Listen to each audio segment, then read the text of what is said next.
перед тем, как убирать, что нужно обратить внимание квартирантам, да? Мгм.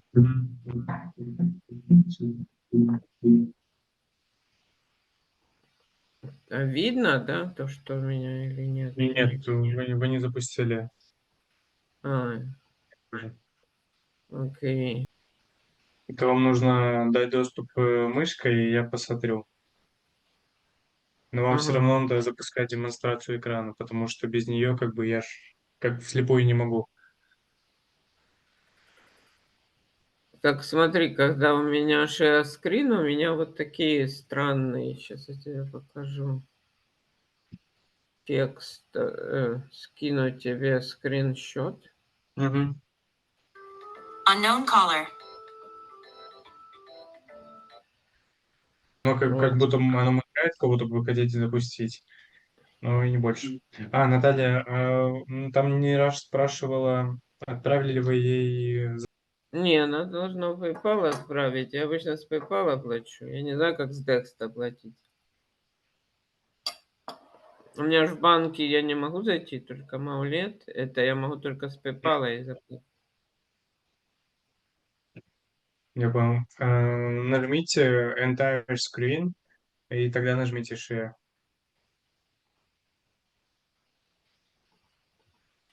А когда я нажимаю Entire Screen, там вообще ничего нет. Ну вот, Так, там, опять вот. тебя. Так вот, все открылось. Так Ну, все, вы когда я... запустили демонстрацию. Все работает. Так я тогда вижу только тебя, я не вижу этого. Так потому что, когда вы запускаете Entire Screen, это то есть как видите Hello? вы компьютер. То есть вы свернете вкладку и можете открыть другую. Mia? Natalia, I was actually calling because I'm the sign researcher here for First State Realty Inc. Just wanted to connect with you on two of your listings over here. The first one I had was Yeah, sorry. Okay, on this one I just had you as the contact on 1118 Homer Street. That's why I didn't know who to contact about that. William 778 Okay, let me just get that down. William 778. 997 0427. Так я вижу entire screen, а мне-то надо видеть эти документы, которые у меня на Microsoft Edge. Так вы можете запустить Entire Screen и нажать на вкладку Microsoft Edge. И все, и открыть ее. Попробуйте, нажмите вот сейчас Share Screen, Entire Screen. Ну, а тут я уже не вижу, куда нажимать. Ну вот я share, и дальше что? Я опять то же самое. Нажмите Escape. Что? Escape на клавиатуре нажмите. Какой Это escape? в верхнем левом углу кнопка. Там написано ESC. Да, вот. Вот, смотрите, вот Microsoft Edge ваш. Ну, Ну вот ваш, вот показывайте. Я теперь вижу ваш браузер. вот это сейчас видишь. Да. Но Видите, самое, вот Zoom. Что? самое интересное, может, ты видишь, а я ничего не вижу. И тогда я теряюсь, потому что я не знаю, А, что люди Нет, видят. я вижу то, что вы открыли на своем экране. То есть вы откроете папку, я вижу папку. Вот вы листаете презентацию, я вижу то же самое. То есть, когда вы запускаете Entire Screen, я вижу то же самое, что вы видите прямо сейчас сами на компьютере. Вам Олег, не а ты обязательно... говоришь, что ты исправил вот этот moving inspection, а почему Нет, тут тогда... я не говорил этого. А почему тут стоит 2021 год тогда? Я не говорил, что я исправил ее. А, ну что-то ты тут хотел исправлять? Вот это Мгм. вот, которая стоит там уже ручкой написано на другой странице, можно оставить. А вот ты убери с этой презентации, может быть, поставь 2003, я не знаю. То стоит 2001. Может, вообще не надо, а год Ванкувер написать. Мгм. Ой. Но мне все равно как-то странно. Я раньше могла видеть то, что, ну, вижу экран внутри, что, а сейчас получается, я как слепой котенок, и мне так неудобно общаться.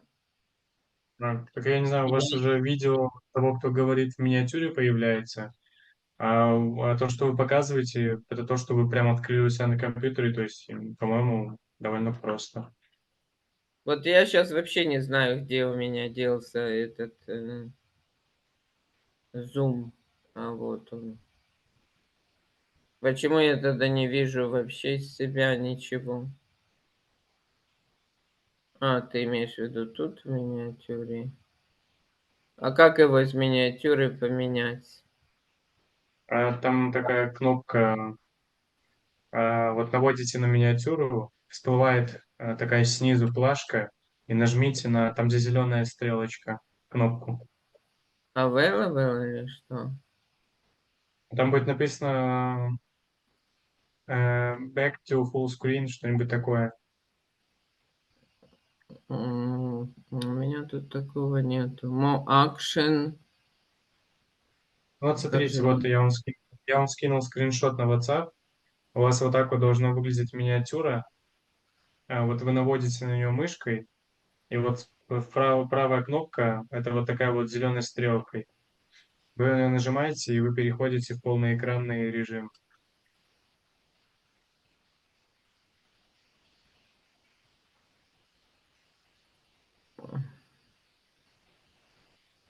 Я такого не вижу, такого нигде нету. Я знаю, о чем ты говоришь, обычно оно показывает, но тут сейчас оно не показывает.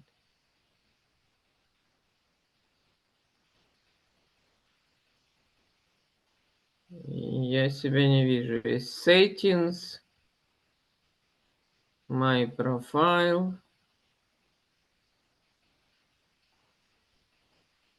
А как же я тогда повернула на него, когда ты сказал нажать? А, вот, сейчас, да? Ага.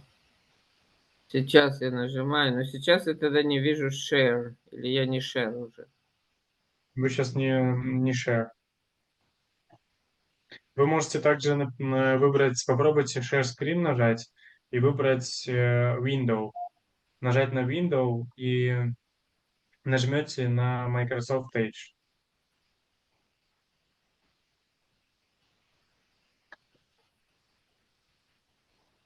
Нет, все Ну, равно нет. Нет, все равно нет. а почему оно у меня раньше было нормально? Я всегда, когда делала share, видела вот в этом маленьком экране, видела себя, могла менять экраны. А сейчас я ничего этого не могу. Почему это все поменялось? Я не знаю, у вас может быть другая версия Zoom.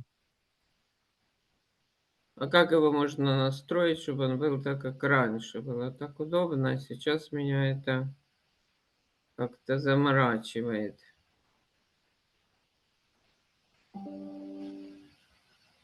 Сейчас я вообще вот не вижу, где я там. Получается неудобно как-то. Вот сейчас я вижу, вот так вот мне удобно. Но я тогда, когда share, я не вижу, если я начинаю Мгм. share. Странно. А эта Катерина приходит? Нет, этот парень так и не пришел. Где он там? Ты его можешь написать? Я сейчас подойду. Секунду. Мгм. Я вам скинул ссылку, где вы можете скачать Zoom и обновить версию. А можешь на email? Мгм. Да, хорошо.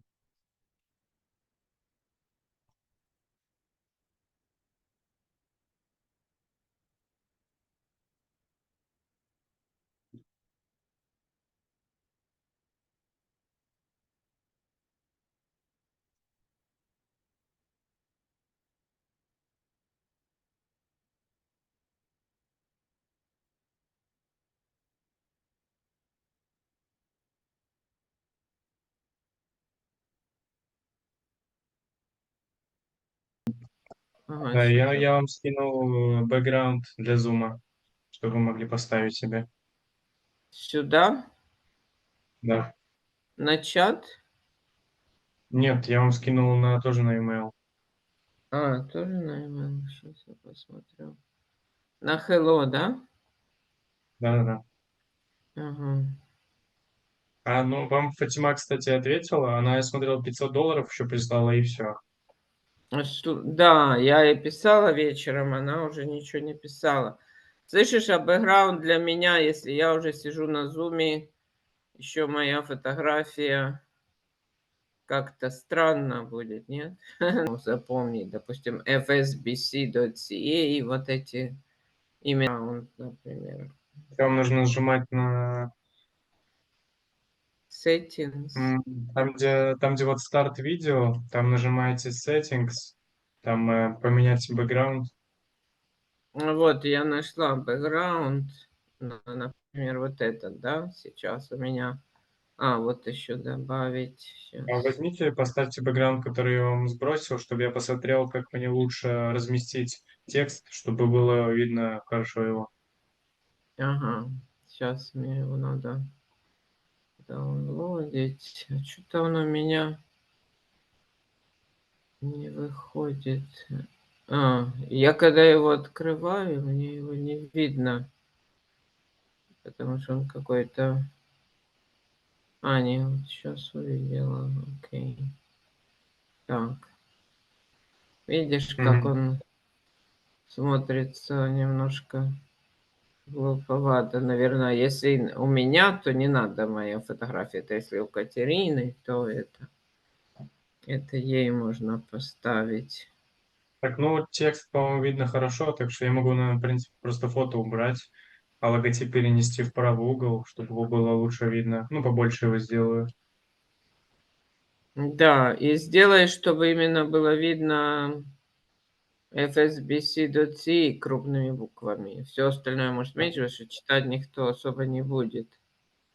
Я, например, ничего не вижу, только лого. Вот если лого и плюс fsbc.ca крупными буквами веб-сайт. Потому Вот что это. вы же видите в миниатюре, а я вижу на весь экран, и у меня очень хорошо видно. Да. Вот сейчас я вам скриншот сделаю. Сейчас, М, секунду.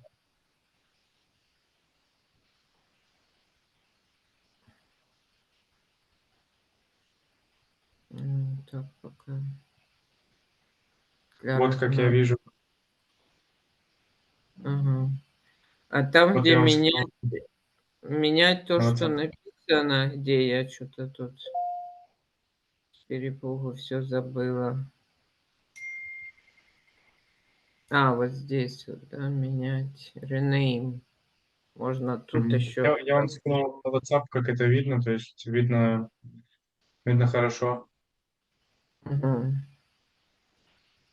Ну, можете посмотреть на WhatsApp скриншот, то есть видно достаточно хорошо. Это в миниатюре, там только будет видно, если прям на весь экран. Но это в Мгм. миниатюре, как бы там никто всматриваться не будет.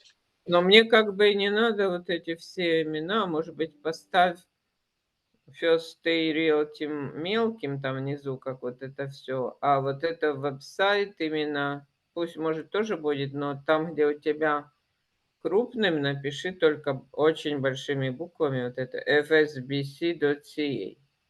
Место моих имен, место названия компании, вот это вот. Угу. Сейчас. Unknown caller. Hello. Hey, hi, my name is Sumit. I saw your listing of a Surrey home in Yes. Surrey. So Uh-huh. I'm interested to take a tour today if you're available. Which one? So this one is 10160 Surrey, townhouse for rent. Yes. Surrey Central. Okay. Yeah. Text me on WhatsApp. I will send you phone number for the girl to call. Okay. Thank I'll you. do that. Thank you. Маулет меня просил, чтобы я скошу обновила. Да, А ты нужно знаешь, обновить. что этот парень писал, а мы его не видели, он писал на тексте. Там обычно их звонит 20 человек в минуту, а то вообще никого. Вот с чем это связано? Ну, может, потому что еще часть звонит сразу агентам напрямую, а не вам. Но агенты же не ходят показывать. Если бы они звонили агентам, они бы писали, что показывают, ходят, правильно? То есть я не вижу такой активити.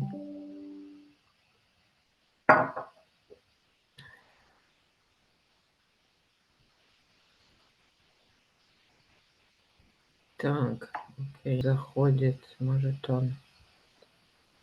Вот, Кэти Это зашла. я вам скинул, посмотрите на почту обновленный бэкграунд. Доброе утро. Доброе утро, Добрый. Кетти. О, у нее теперь другой. Вот этот, ага. Аж под каждую ситуацию. Бывает, бывает. Я прислала вам там, значит, для newsletter, это будет делать маркетинг-менеджер, да? Она сайнов пришлет мне. Как она делает обычно? Презентацию. Которая на YouTube? Ага. Ну, пусть ставит. Ты, Единственное, ты что... на, ты на украинском говоришь? Не, я тільки Нет. розумію трошки.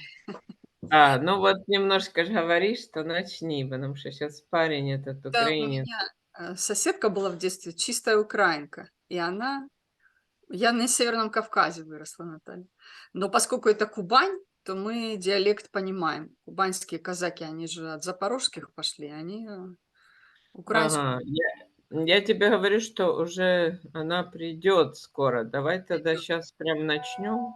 Ну, смотрите. Ты Вот готова? соседка мне все время говорила: ты сможешь понять фразу «дід пасетіля», «дід пасетіля»? И я думаю, что за «дід пасетіля»? Она еще это говорит как одно слово. Вот с детства помню это. Дед пасет теленка, правильно, да? Дід пасетіля. Да. О, Может быть, она может вставить там какую-то вставку, обращайтесь там for contacts такие-то. добрий день, Артем. Ви нас чуєте? It's only $625 per month. Ви нас чуєте?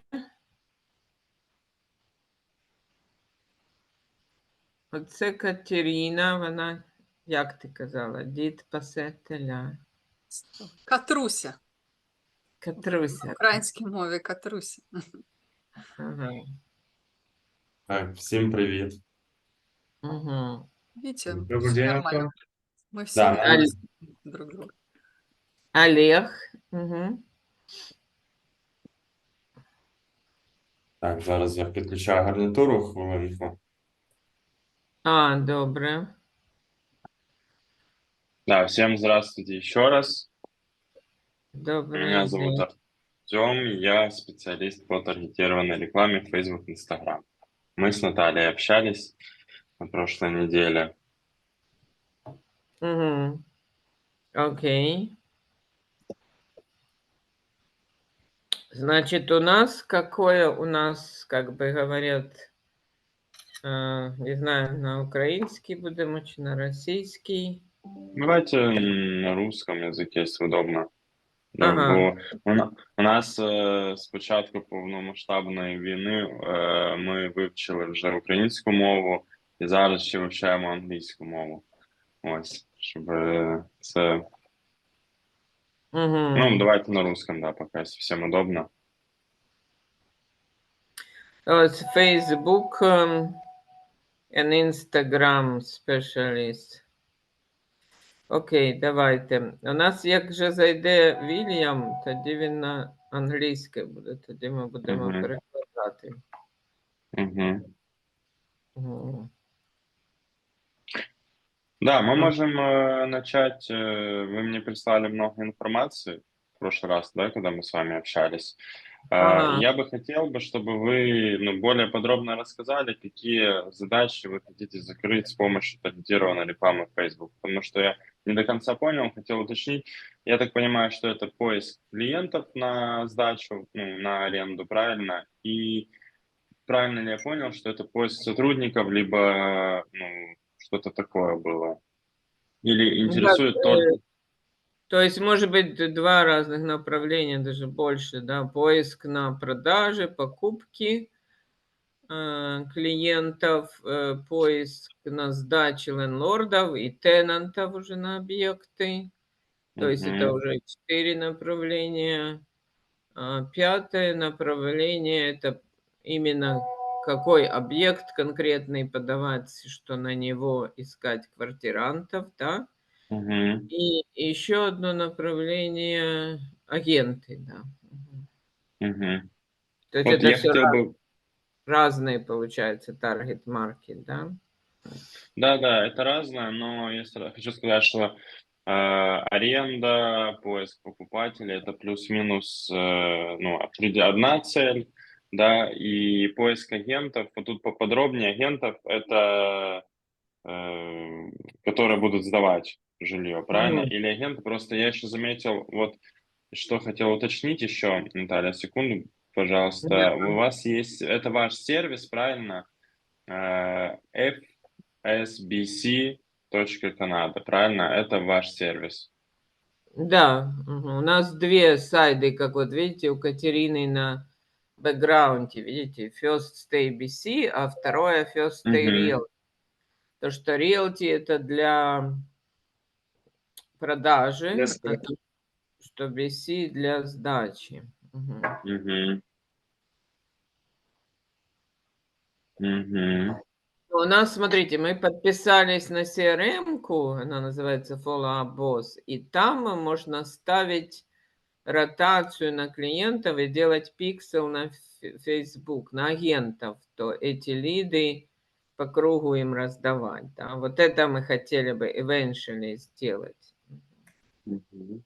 Да, смотрите, у вас, если мы говорим про два разных сайта, то вам обязательно нужно будет два разных пикселя, чтобы один пиксель собирал аудиторию агентов, а второй пиксель собирал аудиторию тех, кто на покупку или на аренду. Это нам нужно будет для того, чтобы мы могли потом разделять эти аудитории, потому что, как правило, если вы с рекламой ранее не работали, то мы начинаем работу с холодными аудиториями, это с людьми, которые по большей степени не знают о вашей компании, например.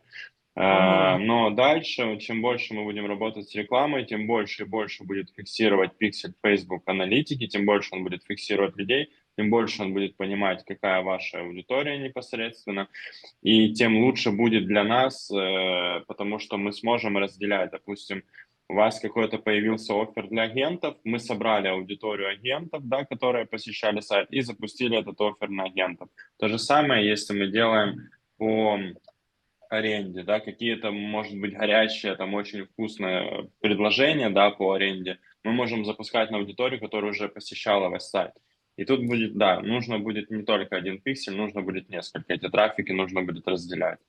Хорошо, можем мы в это все подробности поговорить в пятницу утром в 10 утра? У тебя Ну, будет это, так? это где-то в такое же время, как мы сегодня, да, с вами созванимся. То есть у меня Да, вот это 8.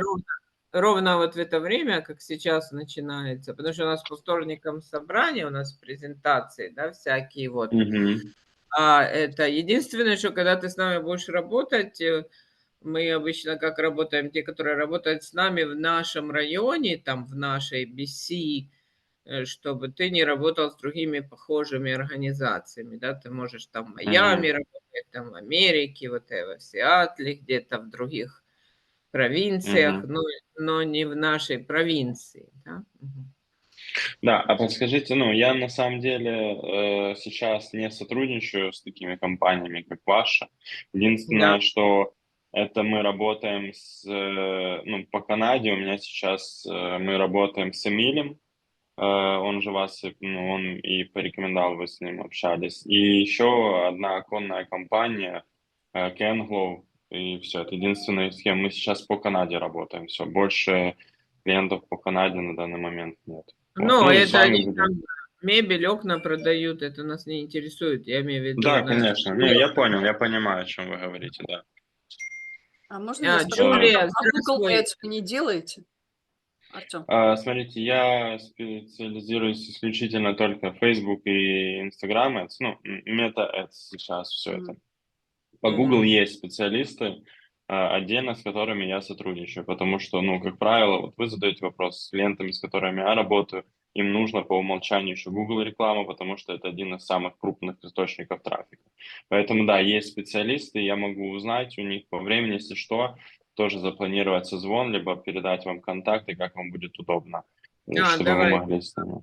Google Ads, если вы заметили, у нас есть как бы обратная сторона медали. Мы ставим Google AdWords, да, но мы плохо делаем этот Google Ads, потому что там надо много вникать, и мы не это самое.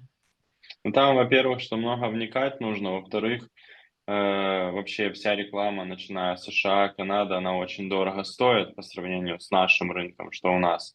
И я уверен, что конкуренция в том же Google Ads и Facebook, она ну, просто колоссальная. Я перед тем, как мы с вами созванивались, я мониторил количество рекламных объявлений в той же социальных сетях, Facebook, Instagram. Там ну, только по Канаде около 25 тысяч ну, по вашей тематике, по аренде. Но там, конечно, вперемешку с авто можно разделить, но это около 10 тысяч объявлений по недвижимости. Ну, очень большая конкуренция, поэтому да. И по Google рекламе тоже там нужно... Ну, я узнаю у специалистов, давайте, кто сейчас свободен, кто может, чтобы он максимально вник в проект, и я тогда постараюсь вам ну, там, до четверга прислать контакты. Ну, я вам в Но WhatsApp тогда отправлю.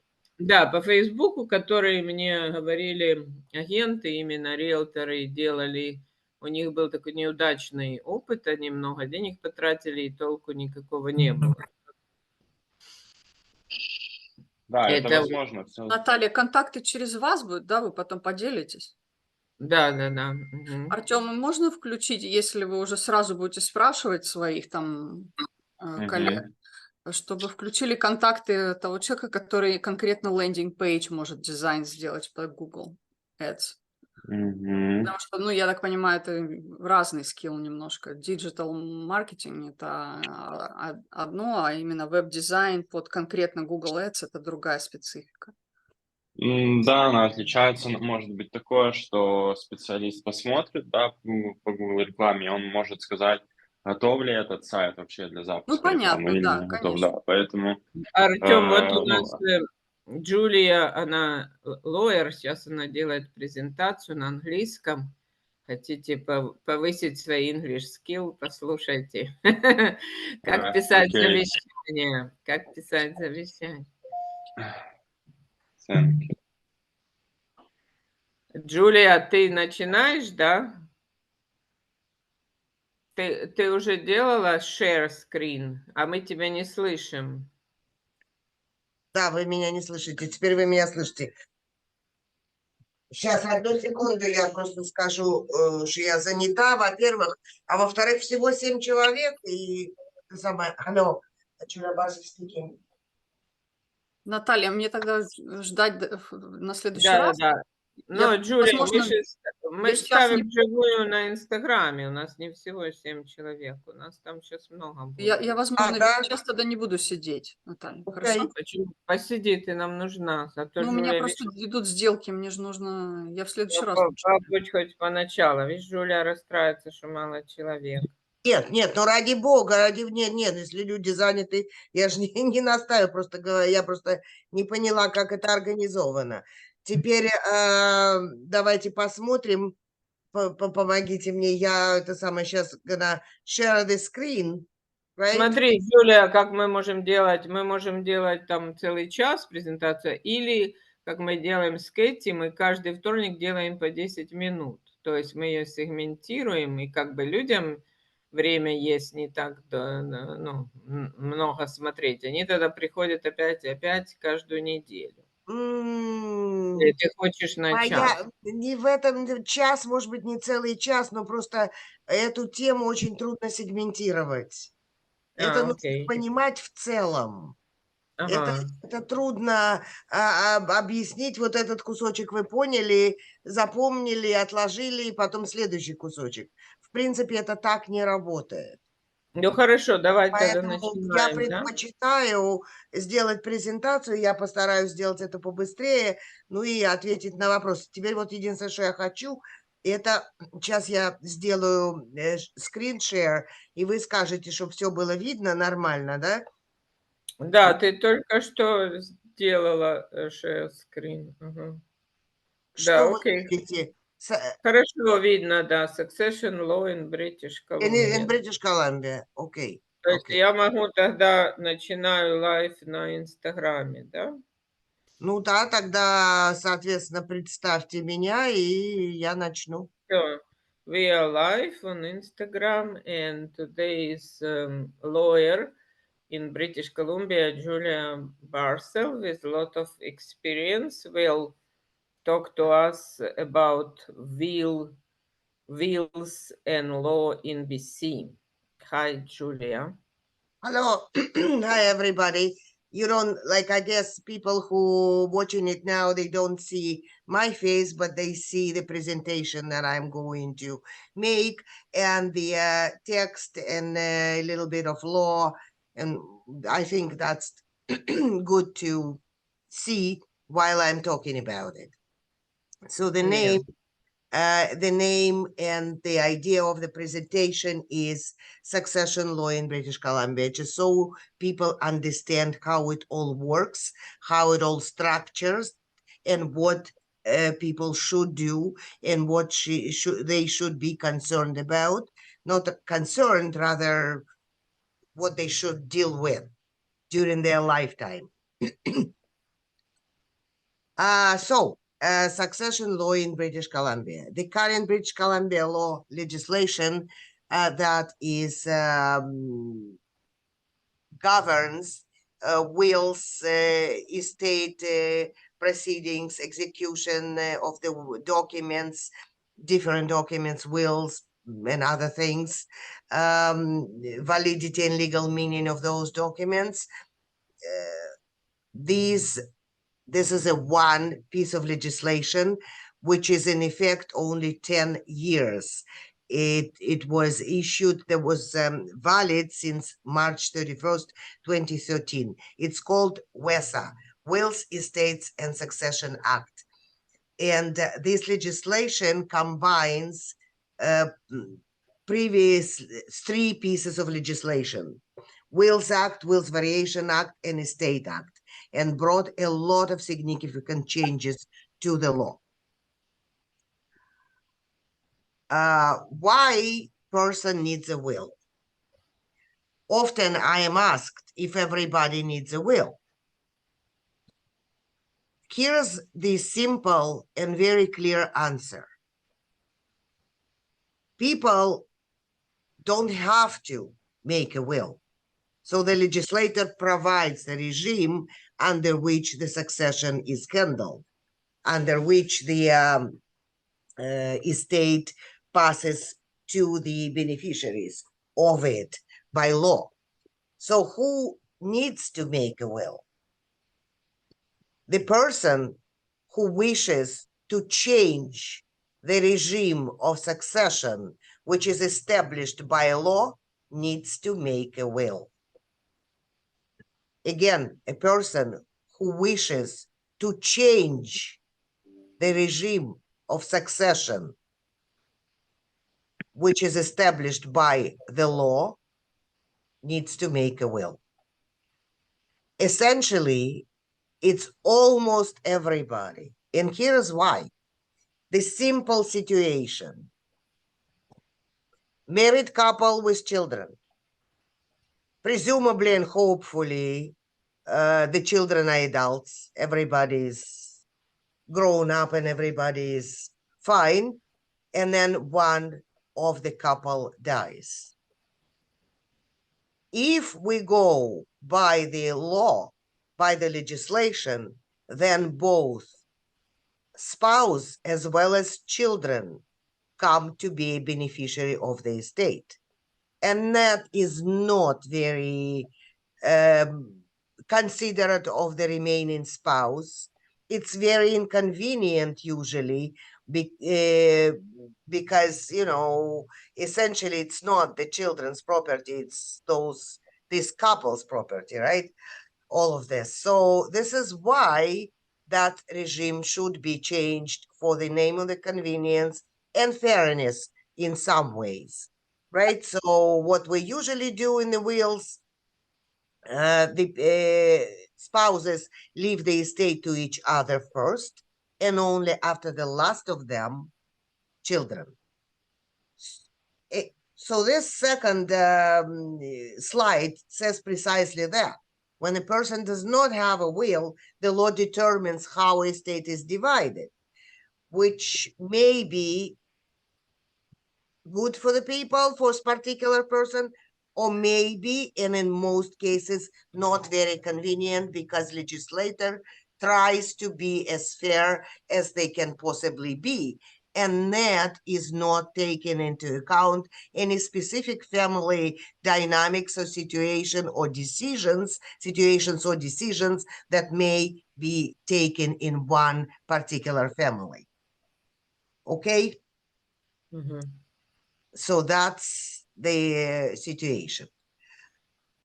However, we still need to understand how the basic division of the estate structured in the law in order to understand whether we need to change this or not. Subchapter 1 of the Wills, Estates and Succession Act describes specifically how estate distributed if there is no will. Section 20 says that there is spouse, no children, everything goes to the spouse. Easy. In that situation, for example, if there is a couple and there's no children, one might think that people do not have to have a will because they don't wish to change the regime that is prescribed by the legislator. They wish to leave everything to their spouse. That is correct, except for one little very sad thing. What happens if they die together? What happens? What happens now by new law that the estate basically cut in half, and half is goes to one side of the family and another half to another side of the family. And for that matter, people should think, right, how they want to do it. Okay, if there is spouse and children, as I said, that is a specific and fairly complicated regime of dividing the estate. Section 21 of Wills, Estates and Succession Act speaks of that. For example, household furnishings and all the household items remains in the house with the spouse as a property of the spouse who outlived the deceased. All the debts and liabilities of the deceased are paid from the estate funds as the first order of business. That's always the situation, will or no will. In our wills, one of the first sections speaks of that, of payment of the debts.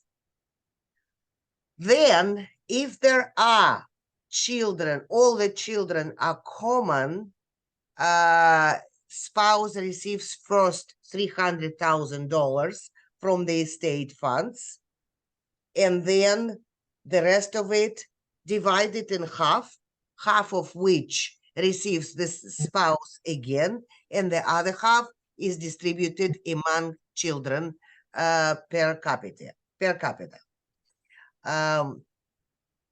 If there are not all the children in common, then first $150,000 goes to a spouse, and then the rest of it divided the same way as I have just described. We should understand also what is included in the estate. And that's, apologies. Sorry. That is also in itself quite a complicated issue because, for example, the property that is in joint ownership goes to the surviving joint owner by the right of survivorship, not by estate rules, not by will rules. The financial instruments, the ones that are possible to specifically designate beneficiary for, such as mutual funds, investments, RRSPs, insurance policies. Usually people require to designate a beneficiary within those financial instruments, and that is not also not a part of the estate, which is distributed either under the will or either under the Wills, Estates and Succession Act. This is separate thing. However, it's complicated. Why? Because it does not include it in the estate which is governed by the WESA or which is governed by the will, but it is included in the bulk of the estate for the tax purposes. How the taxes go there, I will explain a little later. Next, Section 23 of Wills, Estates and Succession Act describes to us how the estate is divided if there are no spouse, but there are children or other relatives having the right to inherit. First of all, if there is no spouse, children are the first one to inherit. If there are children, no one else inherits but children. If there is no will, in equal parts, obviously.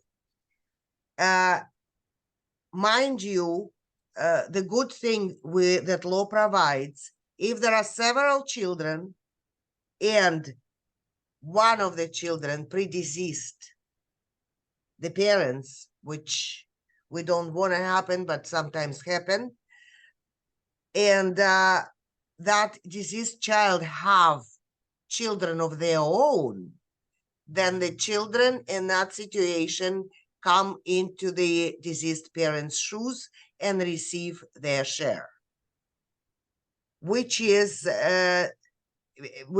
very specific, determined by the law, but one needs to be very conscious of that part when one drafts the will, because it must be mentioned in the will, otherwise only the level of beneficiaries, the first level that is there, will receive the inheritance and not their children. I will explain, I will come back to it a little later as well. So, children is the first. If there are no children, then parents. If there are no parents, then parents' descendants, meaning siblings, brothers or sisters. If there are no parents or no siblings, then grandparents if alive. If grandparents are not alive, then their descendants, first cousins of the deceased. So see how it goes there.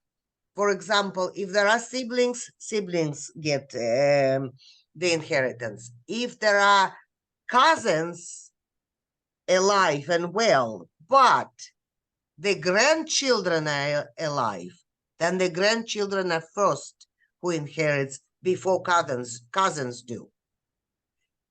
And that is a 4 steps. The great parents or their descendants, cousins once removed. So that's 4 steps, 5 steps, I guess. After the 4th degrees of consanguinity, then there are no relatives who may, without a will, inherit anything. Then there is a Escheat Act comes into play, meaning that government inherits this property.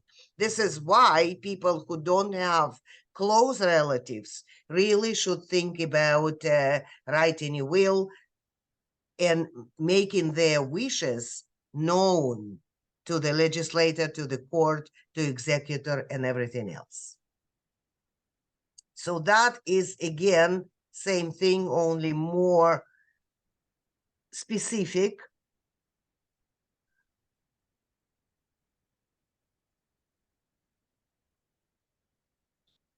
Yeah, that's all the same, only more specific for that.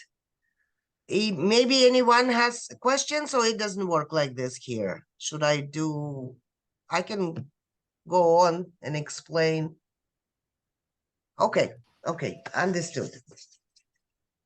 If there is, again, if there is no will, section 2635 describes how the inheritance goes. I did explain to you the basic part of it, but there are some specifics that legislator provides for. For example, as I already mentioned, household items goes to the spouse.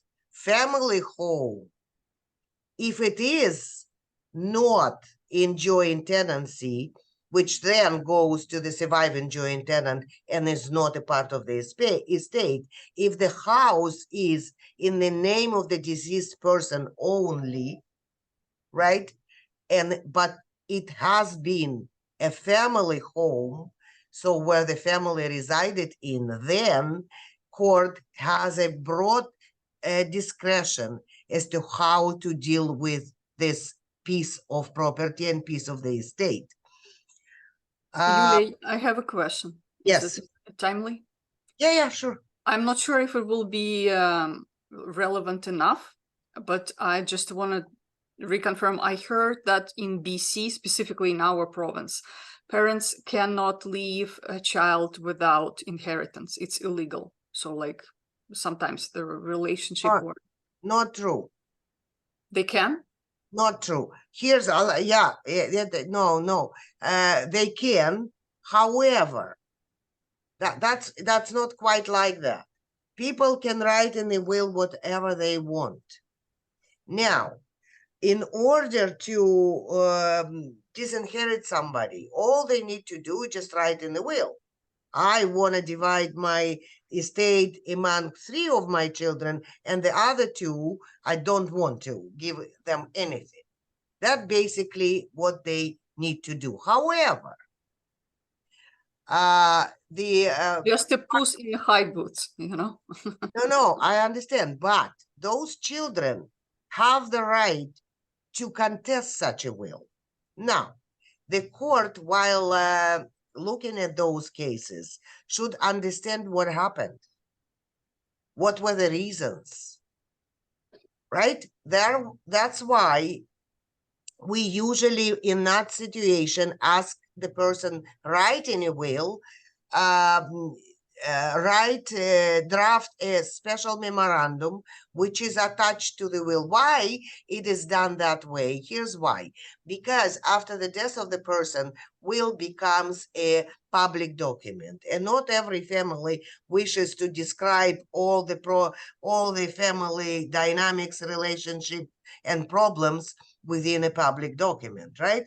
While a memorandum such as this could be attached to the will, but will never become a public document, and those documents only would be seen by the persons who are directly affected by it. For example, it may be that those 2 children who are disinherited had received from the parents financial help during their lifetime in the amount that it would pretty much constitute their inheritance share. And by doing it this way, parents just restore a fairness among the children. Do you understand what I'm saying? For example, this is one of the situation. There can be that such person is incapacitated or something, and they cannot handle anything, and they're in, long-term hospital or something, and they don't basically need anything. That can also be the situation. There can be that one of the children, say, married to a zillionaire, right? And the other struggling. And by dividing in the way they do, again, parents try to restore a fairness. But that's only if siblings want to, right? If they are in good on good terms. That's precisely it. If they don't want to, then there is no one is to question why is that, right? But if they want to, court look closely and seriously at all the surrounding circumstances. The court looks at the financial state and financial situation of those siblings, of those people, and then decide what's fair. What court does is look at all of this and then say, okay, you need to divide it somehow differently, go agree on things. Court does not make those decisions, but it gives directions, and people can always agree on different distribution of the estate among themselves, the beneficiaries, despite what is actually provided by the will. Okay? Answered enough? Yeah, I also have another one. I'm not sure. Sure, I will throw it in, and when it fits through your content, you will work around it. So just for me as a professional working in real estate, and sometimes my clients buy, and I had a deal this year where they buy a property which was sold after it was inherited, but basically my understanding, it was in the process when executor took over the right, and they are doing that in the process. So what is the information I need to be to watch out? What are the red flags that the deal potentially can be delayed? Because we are in a timeline, right? Sometimes client sells one property, they buy another. So we don't want any delays. We don't want any disputes. Fair question. Easy. Well, you start from a land title search, right? If the property registered to this person as an executor, that's it. That's all you need. Okay. It's got to be already registered on the title. Registered in the name of the estate, care of this particular person or persons who are executors or administrators of the estate. Okay. If the registration of that part is complete, then you're okay. That's not always the case. Sometimes those things go concurrently.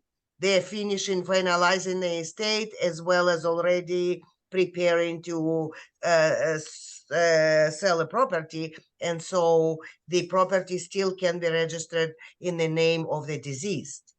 In that case, you need to put the subject, obviously, in the contract, right? So that by the time the deal goes through, or a week before, so 2 weeks before, however much time you want for that, the registration needs to be complete to the executor.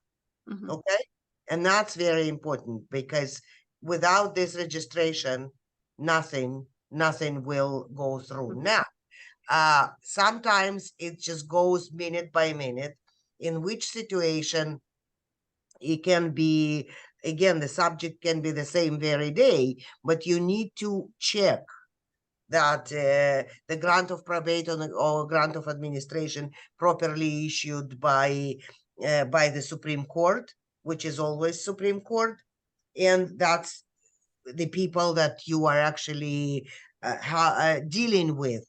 They're going to be executors or administrators, but mostly it's not your deal. Mostly you should just check the title, and it should be registered in the name of the executor or administrator. Okay. And executor is only one, right? No, there can be Oh. several. Can be several. And what's the administrator cannot be on the title? Can be. Can be. Administrator is the same as executor. Administrator Okay. just the person that is dealing with the estate is called administrator and giving a grant of administration, provided a grant of administration when there is no will. Mhm. But they do the same thing as administrator, as executor does under the will. Mhm. That's the same exact position. Okay. Okay, Fair that's enough. just different. Yeah. Okay. Okay. Go If you back want more to questions, let me know. I'll give you some. yeah, sure.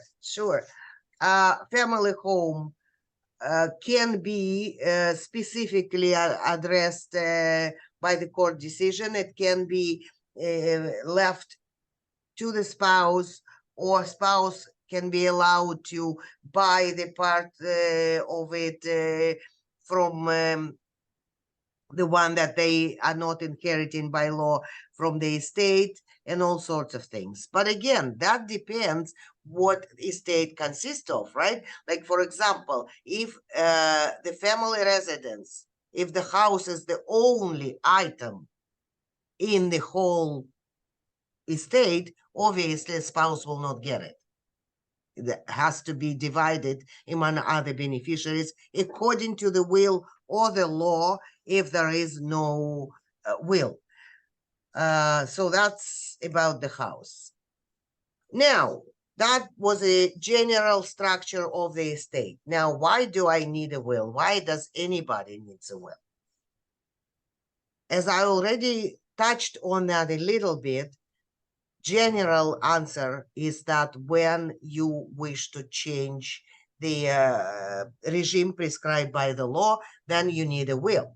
You also will be able then to appoint as executor and trustee a person of your choice, divide your estate the way you wish and desire, give to charity, leave some personal gifts to your friends and relatives, not necessarily the ones that are mentioned in the law as your beneficiaries, but whoever you wish. And basically just, make your wishes known. A will enables you to determine the distribution of the estate, change in the regime, make gifts for charities, and all of that. In the absence of the will, I already described to you that government by law determines how your assets are distributed and how it is managed.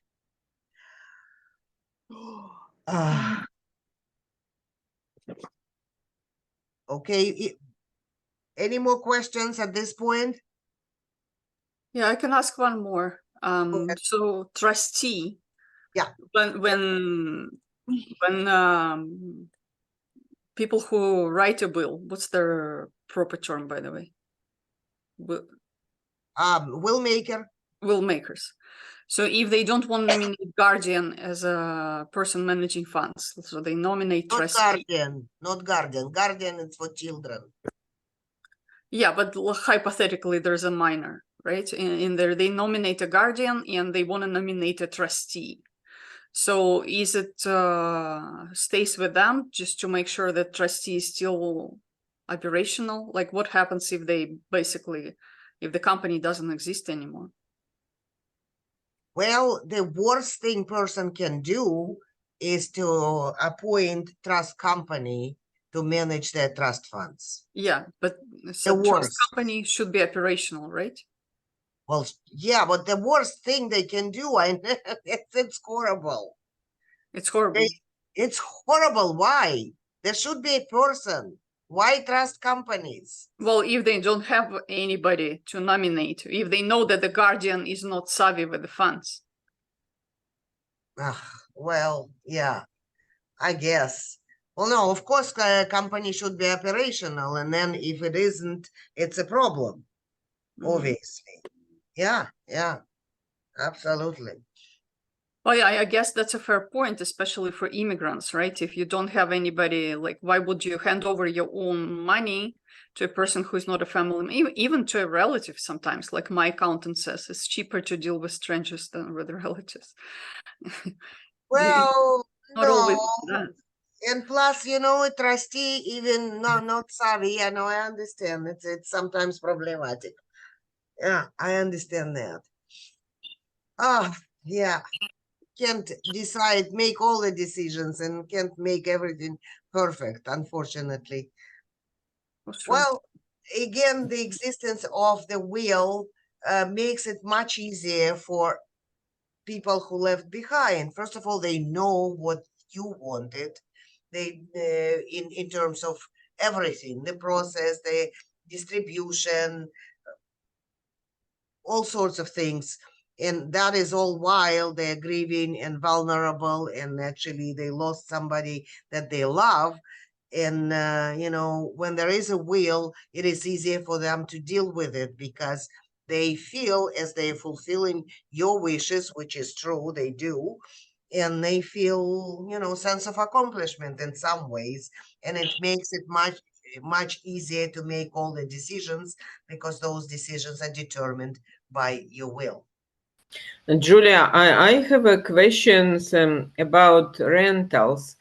We came across situation when suddenly landlord passed away, and even having authority to leases, we were stopping from renting out the places, which was a huge issue for people that inherit because they could not pay the monthly bills. But how you suggest in this situation to people remember about if they are landlords? No, but I don't understand why the rental stopped. It should have, like, was there a will? The lawyer was scared and were not allowed to anymore access the property or show it, and it was a big deal. The That's, children. I am so sorry, but it is completely stupid. That's just wrong. Business as usual, nothing goes on. You can sell it, but you can rent it. Moreover, you should rent it. Again, listen, the right to distribute the estate and the right for the execution of the estate is given by the will, not by the court decision.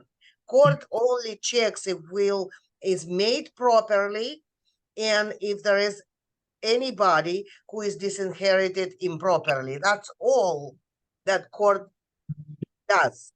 So while that's going on, it can be especially if there is if the property is occupied and there are renters there, that just goes on.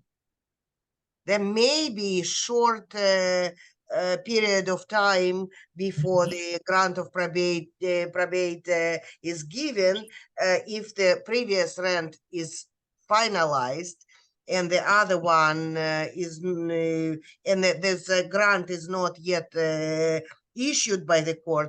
That can be a little bit of a lack you know of authority to sign, but it may be several months, not much. But generally speaking, it should be as it should be. It should go on. It's just wrong not to do it because the state, while in the process of probate, should also be making money if possible and operate as a all normal business and normal life should go on. For that, there is an executor. Okay. Very, very important.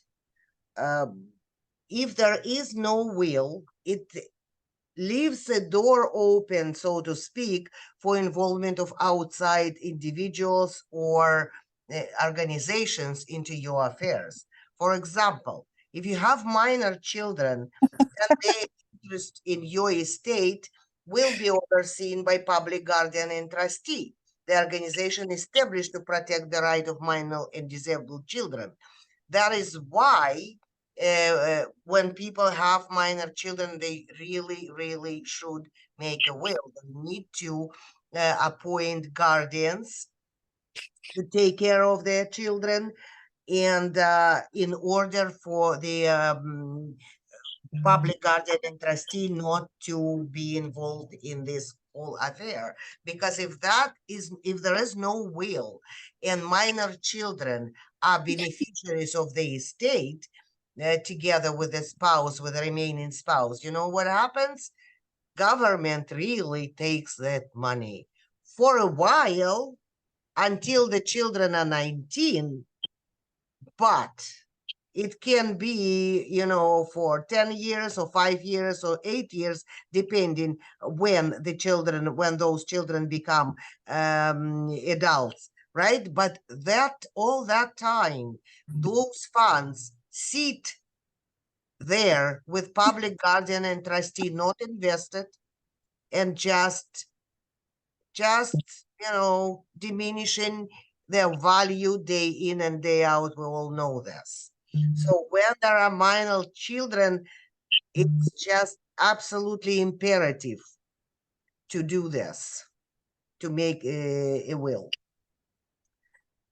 Will also enables to declare your wishes. You don't have to always divide everything equally. There are different situations within families, and you can be as creative as you can possibly be. You can also leave specific things to specific people. For example, so you have one daughter and 5 sons, right? And you are a woman. So you want to leave your jewelry, for example, for your daughter, to your daughter, and the rest of the estate divided among your children. Or you have very close friends and you want to leave them something, a piece of art, a piece of jewelry, some things of a sentimental value, which is impossible to do without a will, right? So those things has to be also understood. Also, you can determine and make known within a will your wishes in terms of your funeral arrangements. That's important to many people with a religious affiliation and stuff, or some sentimental ideas that they want to come, you know, to fruition while they are after they gone from this life. Under the law, as I said, your children are equal beneficiaries, but you don't have to do it. Funny thing is, always wanted to mention it. You know, you real estate agents and most people who listening to me, so you dealing with people who do have property and assets, and then they're not poor people for the most part. But sometimes older people who don't have much ask me, well, why do I need a will? I have like $15,000 in the bank. That's all I have. And I have one son or one daughter. And I am alone. Why do I need a will? Seemingly you don't. Because you do not want to change the order prescribed by the law. Your child will get everything. Here's where the sticky point. Banks, as I already mentioned, the right to the inheritance is created by the will, not by the court decision. And it is up to the financial institution or organizations that hold this title to allow the will to come to fruition without probate or demanding the court order. That is why when there is a small amount of money, say $12,000, $15,000, most banks up to that amount, I'm sure all the banks allow to will to be executed and the estate divided or paid out only on the base of the will, because they understand that the cost of the probate proceeding is in that situation is prohibitive. It may be a third of what's left in the estate. That's kind of stupid. And if they see the will, if they understand and this is the only person, sorry, the only child of the deceased, there's no problem. Now, same situation, same exact situation, no will. Now tell me, how bank would know that this deceased person didn't have more children? They wouldn't, right?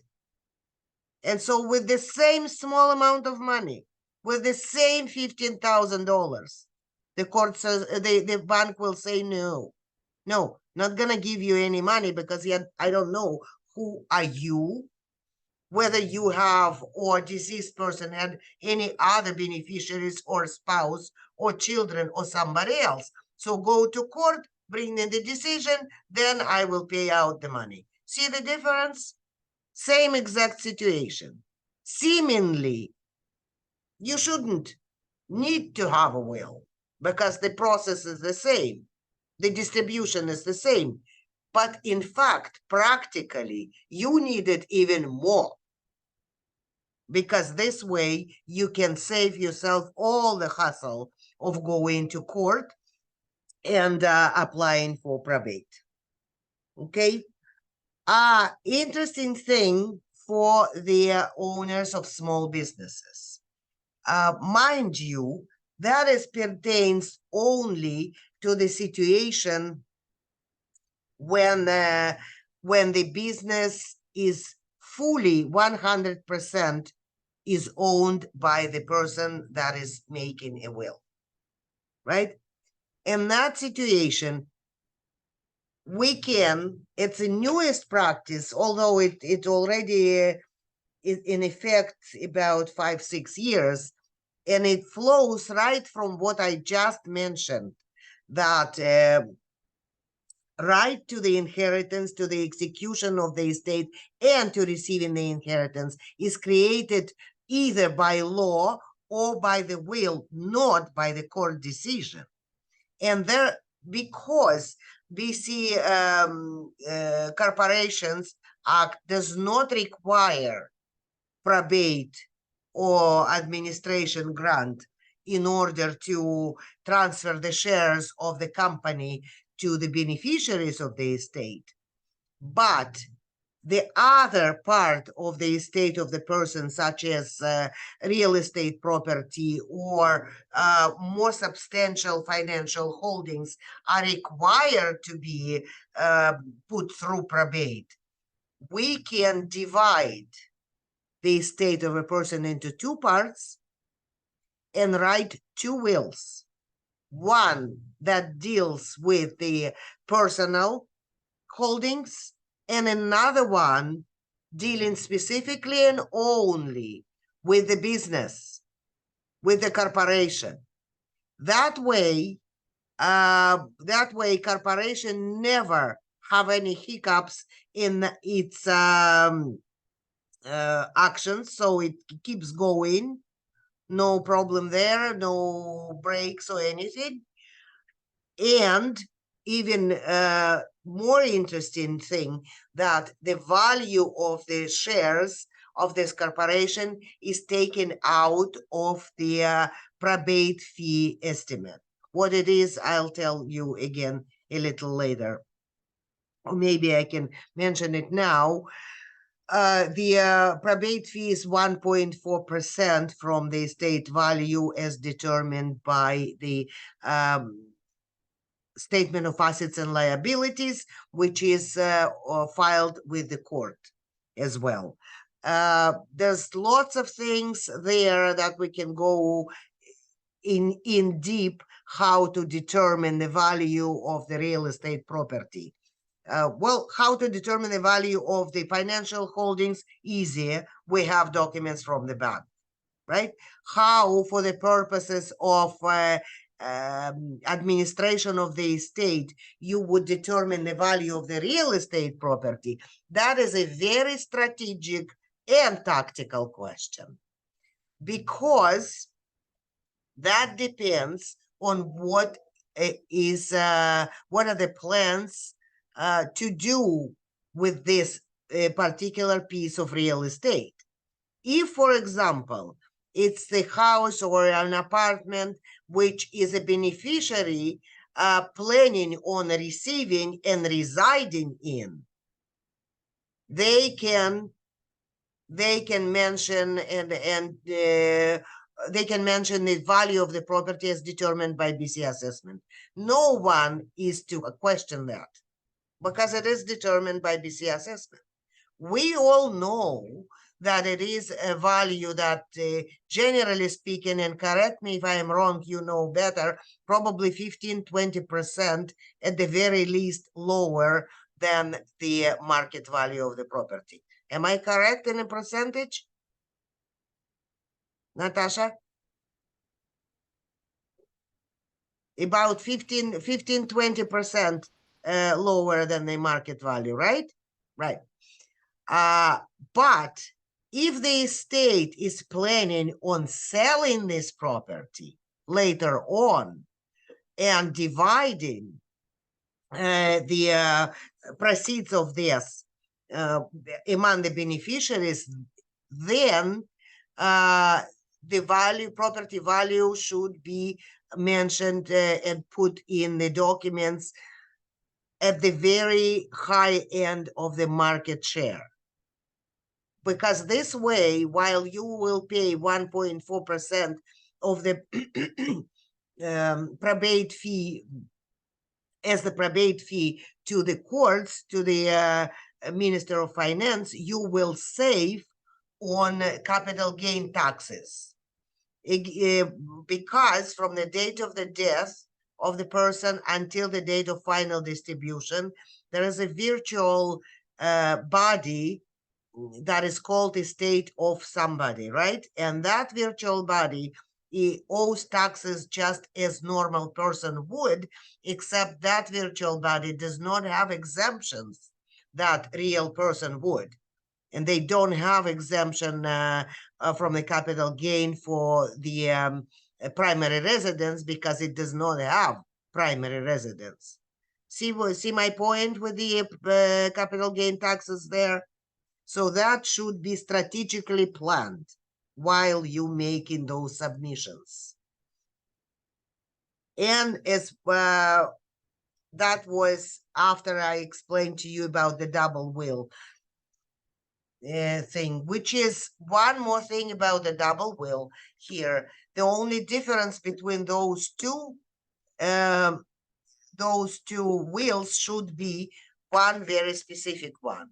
There cannot be the same executor, because the executor, while doing the application, while making the application to the court, sign an affidavit that he or she or they disclosed everything that came in their possession as the executor of the estate. And so if they are also executor of the second will, then it just loses the whole idea and the whole value of it. That's the reason why the executor should be different. When one should make a new will or update a will. Having children, acquiring property, changes in family status, physical health, yours or your family members, significant changes in your financial situation, death of any of the executors and trustees or beneficiaries, or mental incapacity of such individual, and many, many other circumstances.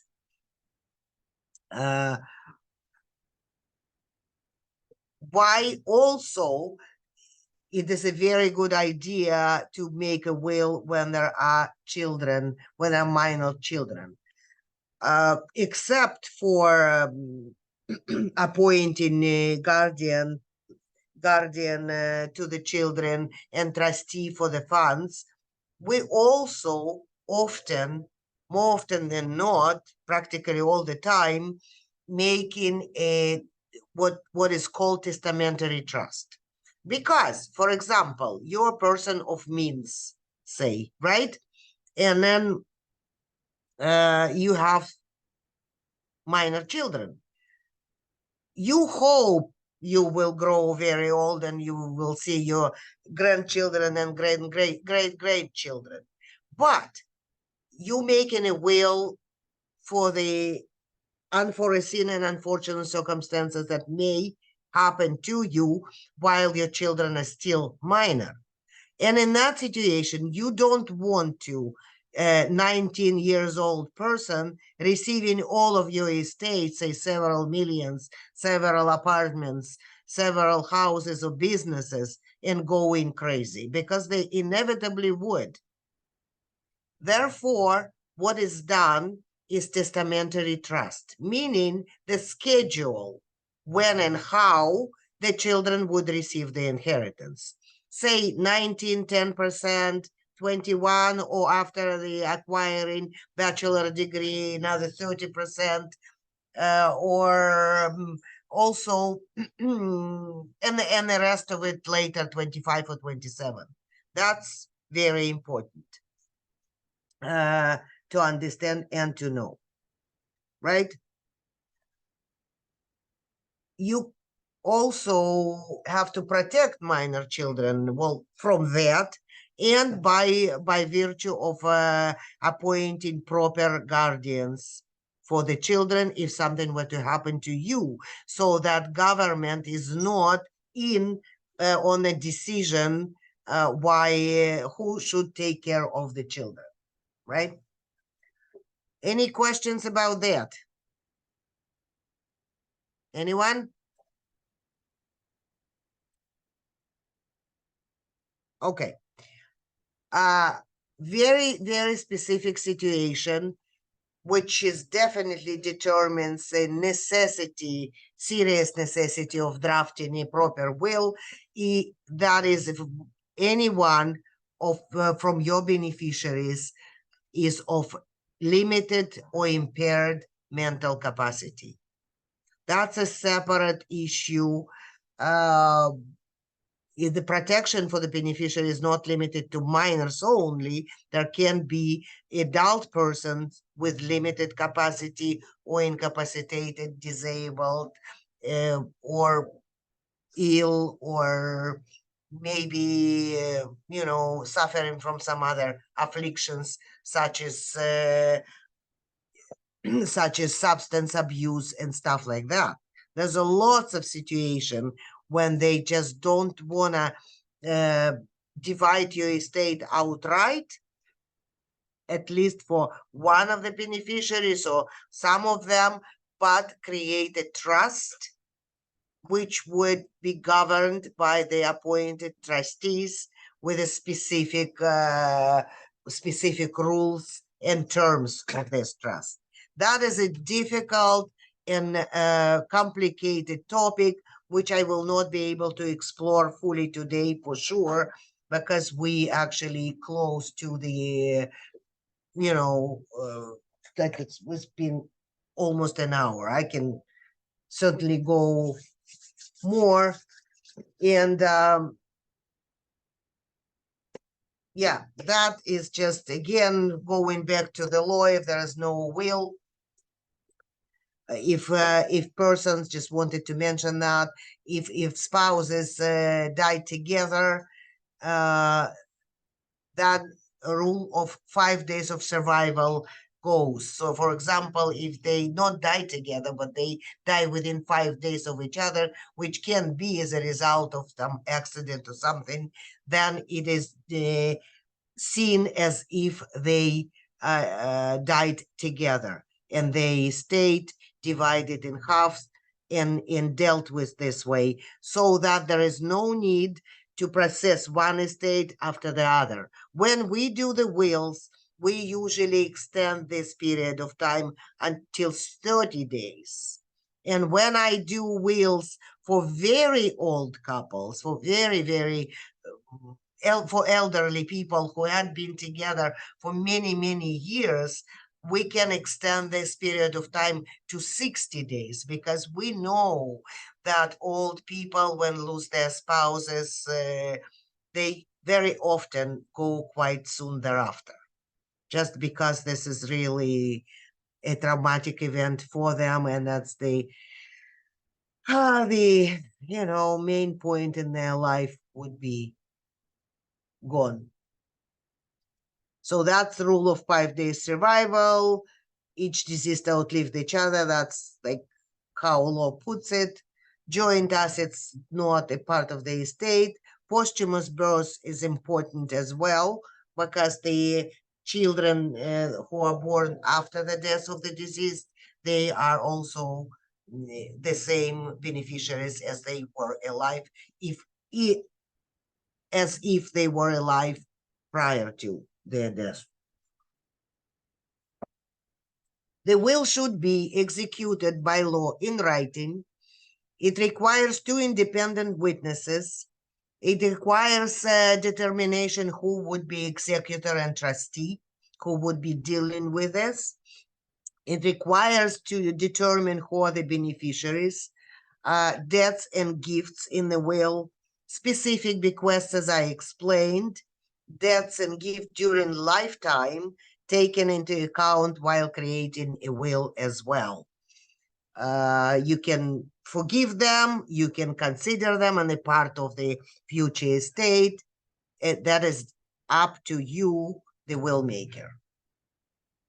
As I already explained, the estate comprise separate property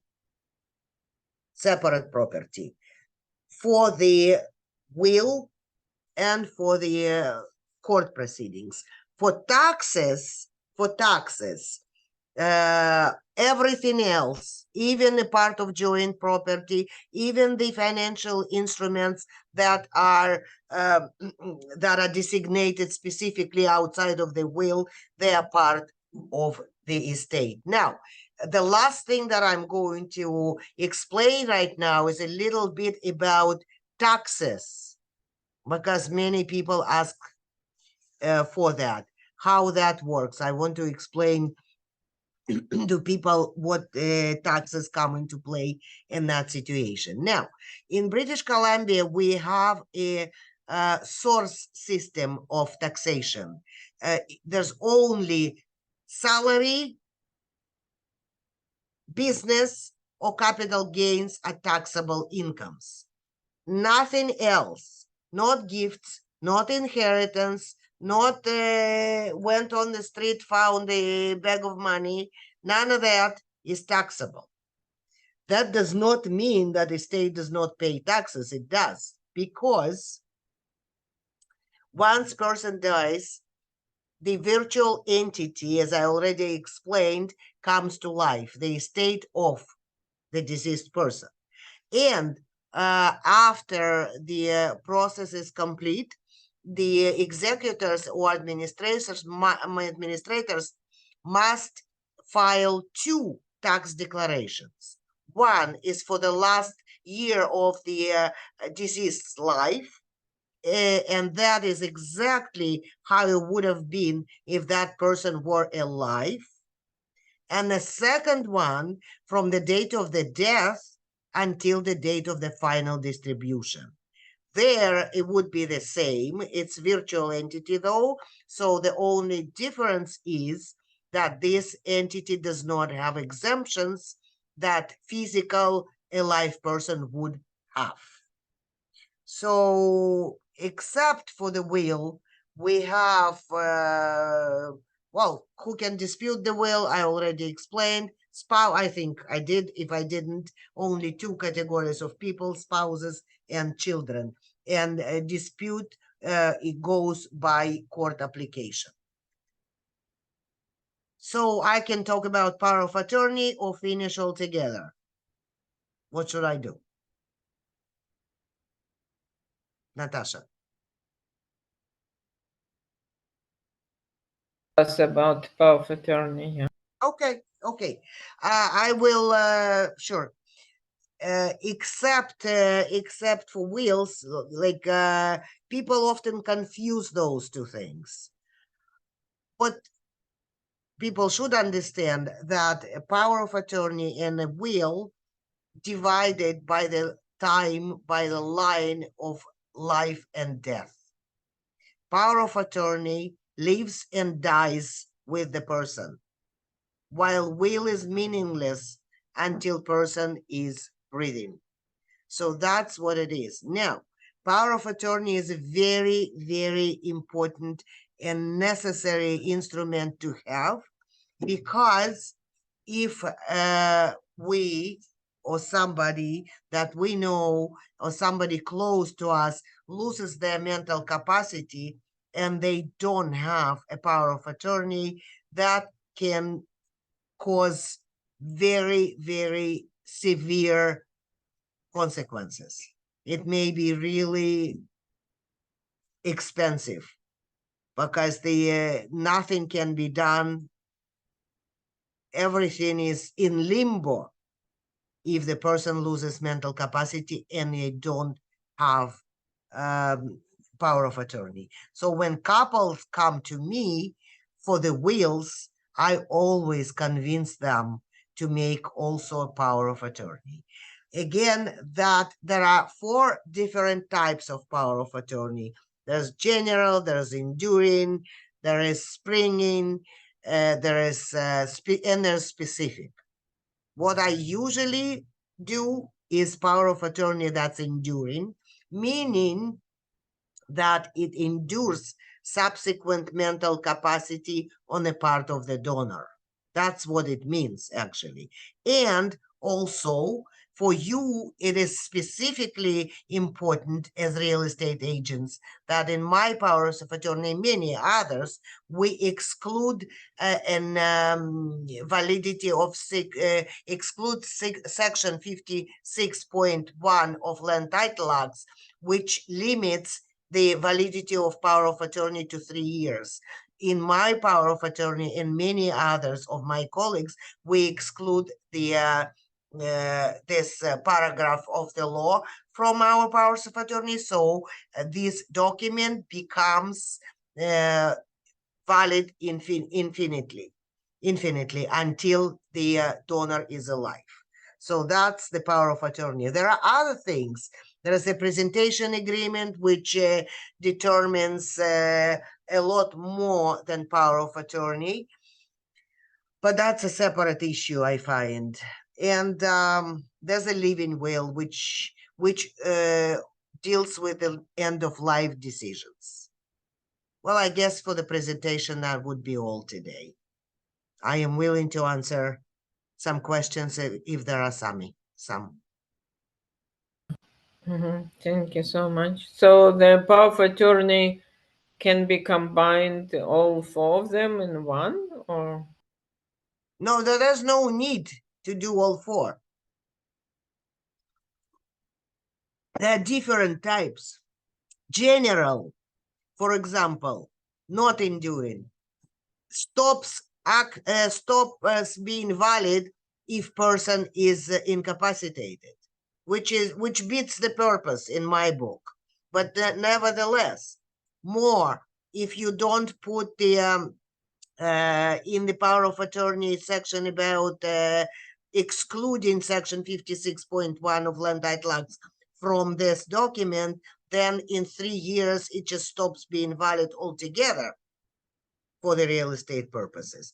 That's general. Springing power of attorney is valid after 2 psychiatrists determine that you are no longer capable of making your own decisions and you lost the capacity, and only then such springing power of attorney is valid.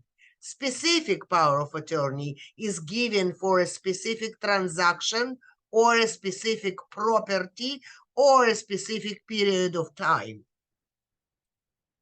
And what I usually make is enduring power of attorney non-specific, which is valid forever until the donor is alive. So that's what 4 types of the power of attorney I was talking about.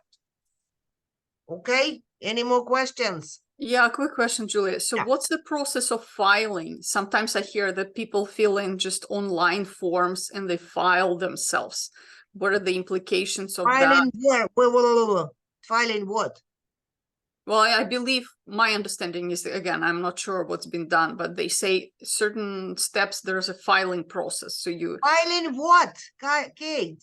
I don't, well, I believe there is in Canada, in BC, individual can fill in existing template and just For what? formalize it certain way. For what? And For what? I don't understand what you asking.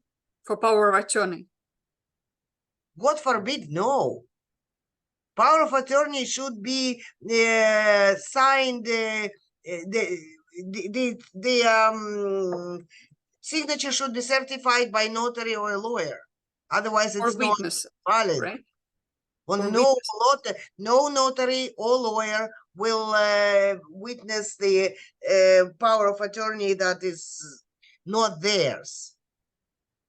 But why templates exist then for the public? You can even buy them in Staples. What does that mean? Yeah, you can, but you don't know what again you sign in there. Because there are different things, you need to understand what exactly you're signing. No, some notaries probably would sign this as well, just, you know, take their whatever, how much money they take for power for the certifying signature and do it. They do exist, obviously. There's but you need to understand what it is that you're signing. Would you taking a look at this? Well, I just explained there are 4 types, right? I'm not the person doing it. I'm just saying I hear that. I know. Refer to that. I am just saying that person, if they know what they're doing, sure, no problem. But it has to be witnessed by notary or lawyer, like notary, and the lawyer also in their capacity as a notary. So yeah, absolutely. You know, Will's template also exists online. And I'm not saying it doesn't necessarily, it doesn't work. It may work. It maybe in many cases it may work. But when it doesn't, then it causes real problems. People often don't know what their problems are. And they don't know what should be done within the will. They just like, oh, that's very easy. I only need to leave it to this my son or this my daughter or to my spouse, right? But then they forget about the children from previous relationships, living in different countries and all that kind of stuff, and that it creates a huge mess. So you need to, you know, at least receive a consultation and then do whatever it is that you need to do.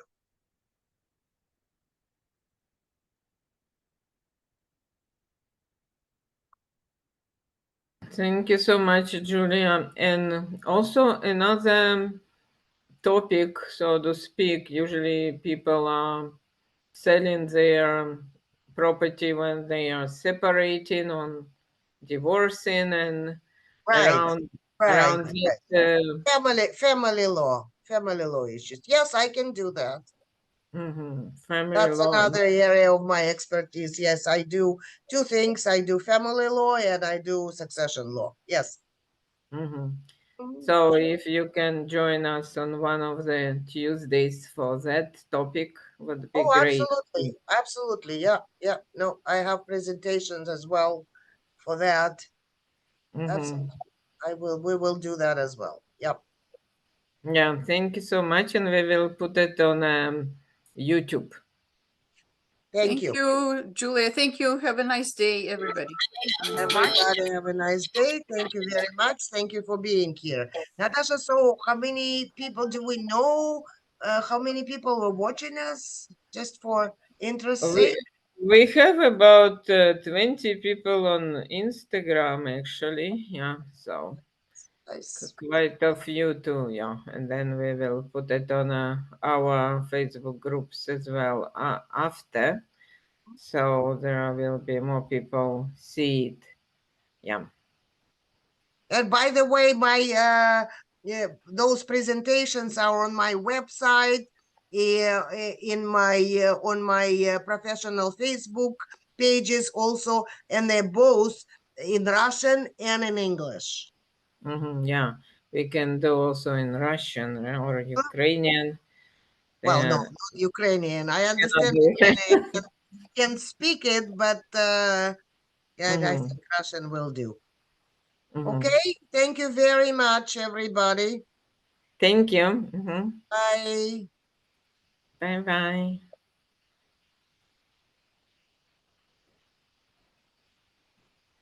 Далее, хотел спросить у вас, мы по Facebook планируем созвон на пятницу, правильно? Да. Мгм. Еще Хорошо. у меня такой вопрос по YouTube. У нас он как-то довольно мало подписчиков. Ну, понятно, там никто, может быть, постоянно не подписывается под rentals, там они пока нужно, да, но все равно хотела. У вас есть кто-то специалист именно Да, это по те же специалисты, которые по Google рекламе, а есть отдельно еще люди, которые занимаются YouTube. Но Ну там да, их нужно узнавать, специфически. потому что, ну, я поспрашиваю у ребят, как они сейчас. Вы можете мне прислать еще ссылки на сайты? Вы мне много прислали, вот последнее там на YouTube канал ссылку, или оно уже все есть в нашей приписке? Ну, должно быть. Вы мне скинули презентацию, да, я вижу, есть YouTube канал, все. Все ссылки, Мгм. которые и Instagram аккаунты. Да. Мгм. Сейчас я немножко тут. Окей, хорошо, да, я вижу, что... Ага. Тут у нас еще была, она ушла. У нас обычно делает где-то минут 10 Катерина в этот день. Вот. М, Ну, то есть это... Мгм. А расскажите немножко о себе, как долго вы этим занимаетесь. Да, я в профессии уже будет весной следующего года, как 4 года.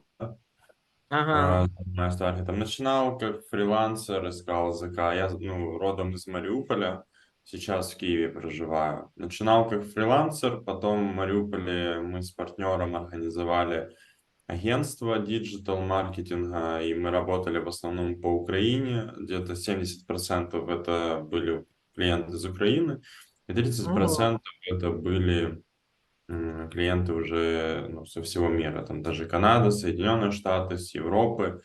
Но в основном это Украина была. Где-то около 1,5 года просуществовало, проработало агентство, даже 2 года, потому что оно работало еще там, до меня чуть-чуть. Вот, поэтому я пришел туда как специалист, как таргетолог, потом возглавил часть по маркетингу, Facebook Ads и Instagram Ads. Вот. Мгм.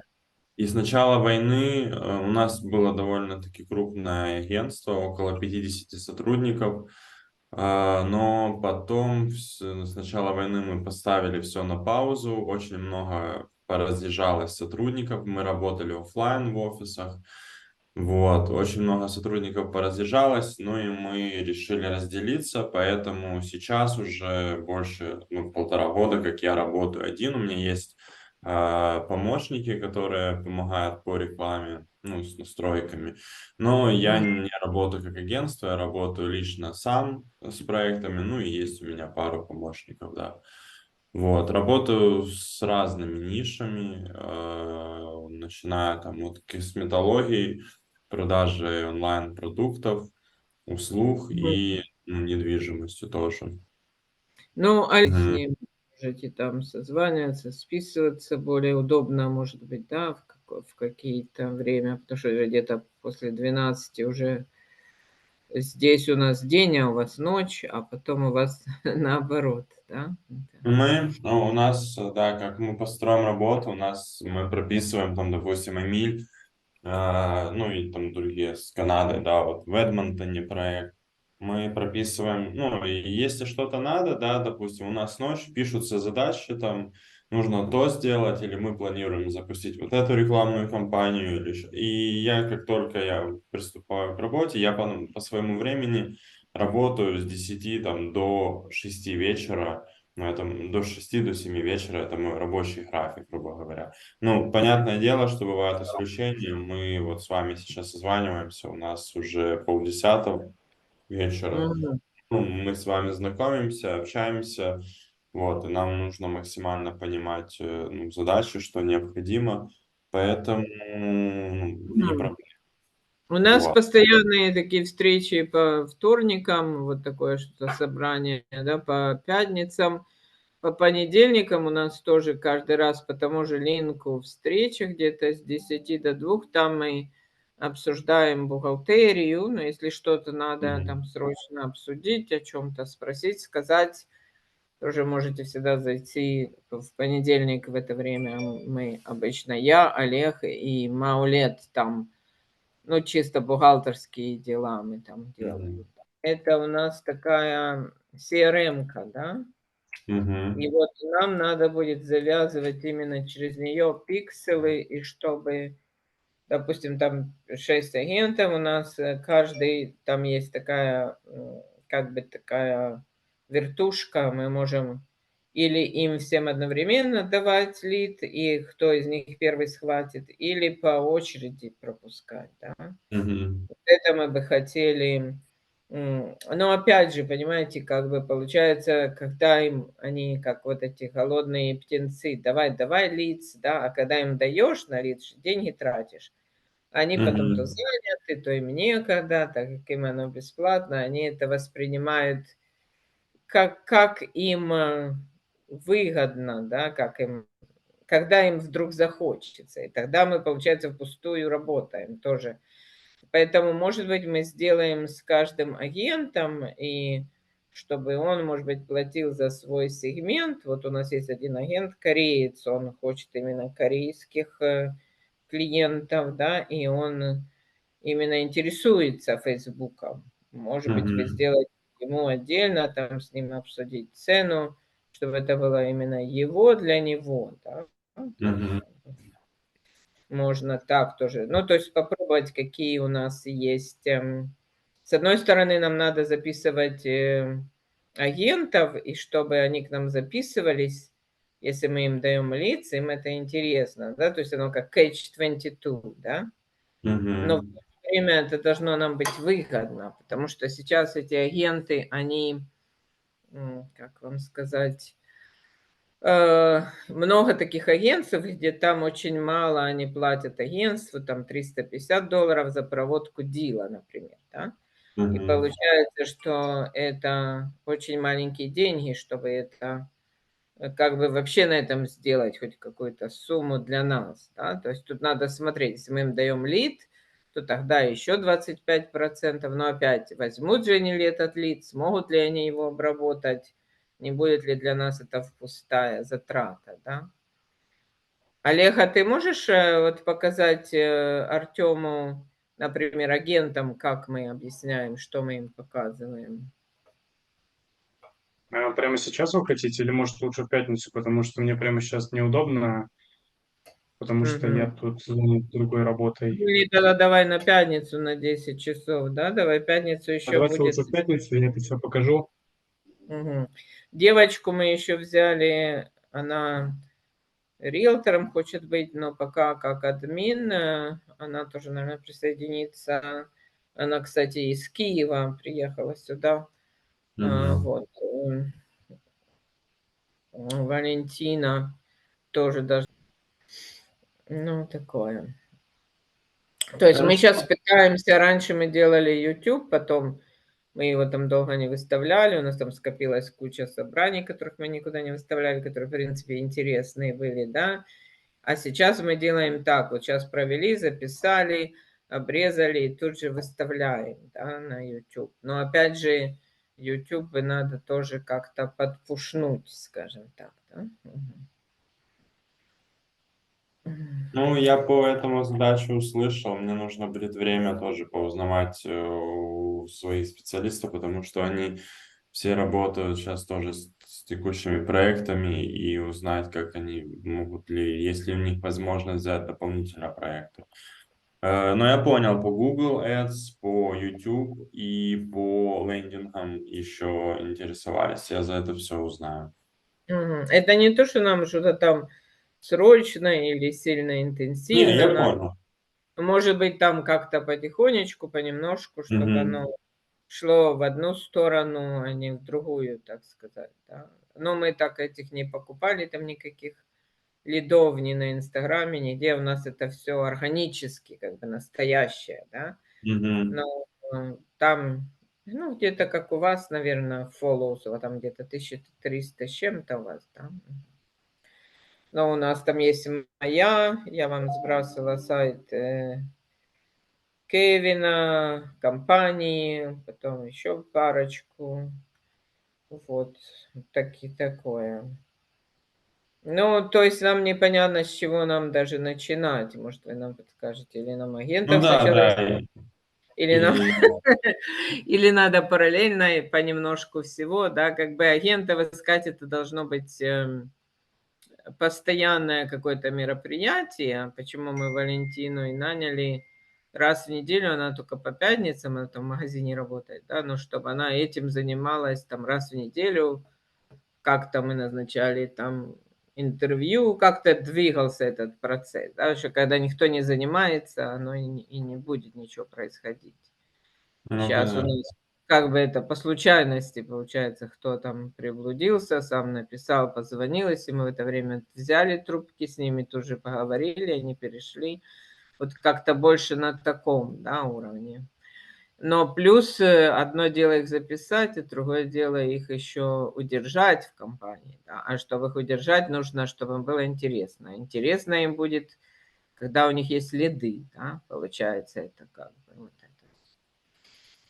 То есть такие моменты. А вы кто? Вы заканчивали какой-то университет, институт по специальности? У меня когда-то я работал в компании одной. Я там, ну, грубо говоря, заработал денег и решил открыть свою франшизу, ну, купить франшизу, заниматься своим делом в Мариуполе. Я Ага. купил эту франшизу. Она была связана с работой с малым бизнесом. Ну, по Мариуполю я работал локально. Это была там, больше сфера услуг, но это не про таргетинг была. Но так получилось, что я вот прозанимался этой франшизой, у меня ничего ну, не получалось абсолютно. У меня друзья занимались рекламой, они продавали товары онлайн. Они мне рассказали о том, что вот таргет, вот Facebook, это было около 4 лет назад. Вот так вот это работает, попробуй. И я начал на свою, ну, сам разбираться в этом и запускать на свою услугу, да, на свою франшизу рекламу. Я раньше там заработал, звонил в холодную, но потом я начал работать в теплую. Я получал свежие заявки, они были теплые, они были заинтересованы, и у меня плюс-минус оно начало, ну, работать. И я тогда задумался о том, что Facebook работает, ну, мне понравилось то, как оно дало мне результат, и я подумал с другой стороны, что, возможно, нужно заниматься именно Facebook, потому что это приносит бизнесу прибыль. И дальше я заканчивал университет по этой специальности. Все 4 года я обучался у экспертов, которые в нише в этой, проходил курсы. И постоянно сам изучал, смотрел, и очень часто смотрю видео на YouTube в бесплатном доступе, особенно западных, потому что там все тренды, там все тенденции. Ну и это такая профессия, где, да и вообще сейчас любая профессия, если ты хочешь быть в строю, если ты хочешь зарабатывать, то ты должен постоянно обучаться. Тут нет такого, что ты ну, выучил и все, ты должен постоянно scale up, так сказать, ну, повышать свои скиллы. Специфика. Поэтому все на практике и все онлайн. Ну и плюс консультации тоже периодически беру у экспертов, которые намного лучше, ну, делают свою, ну, как по моему мнению, что они уже добились какого-то определенного успеха.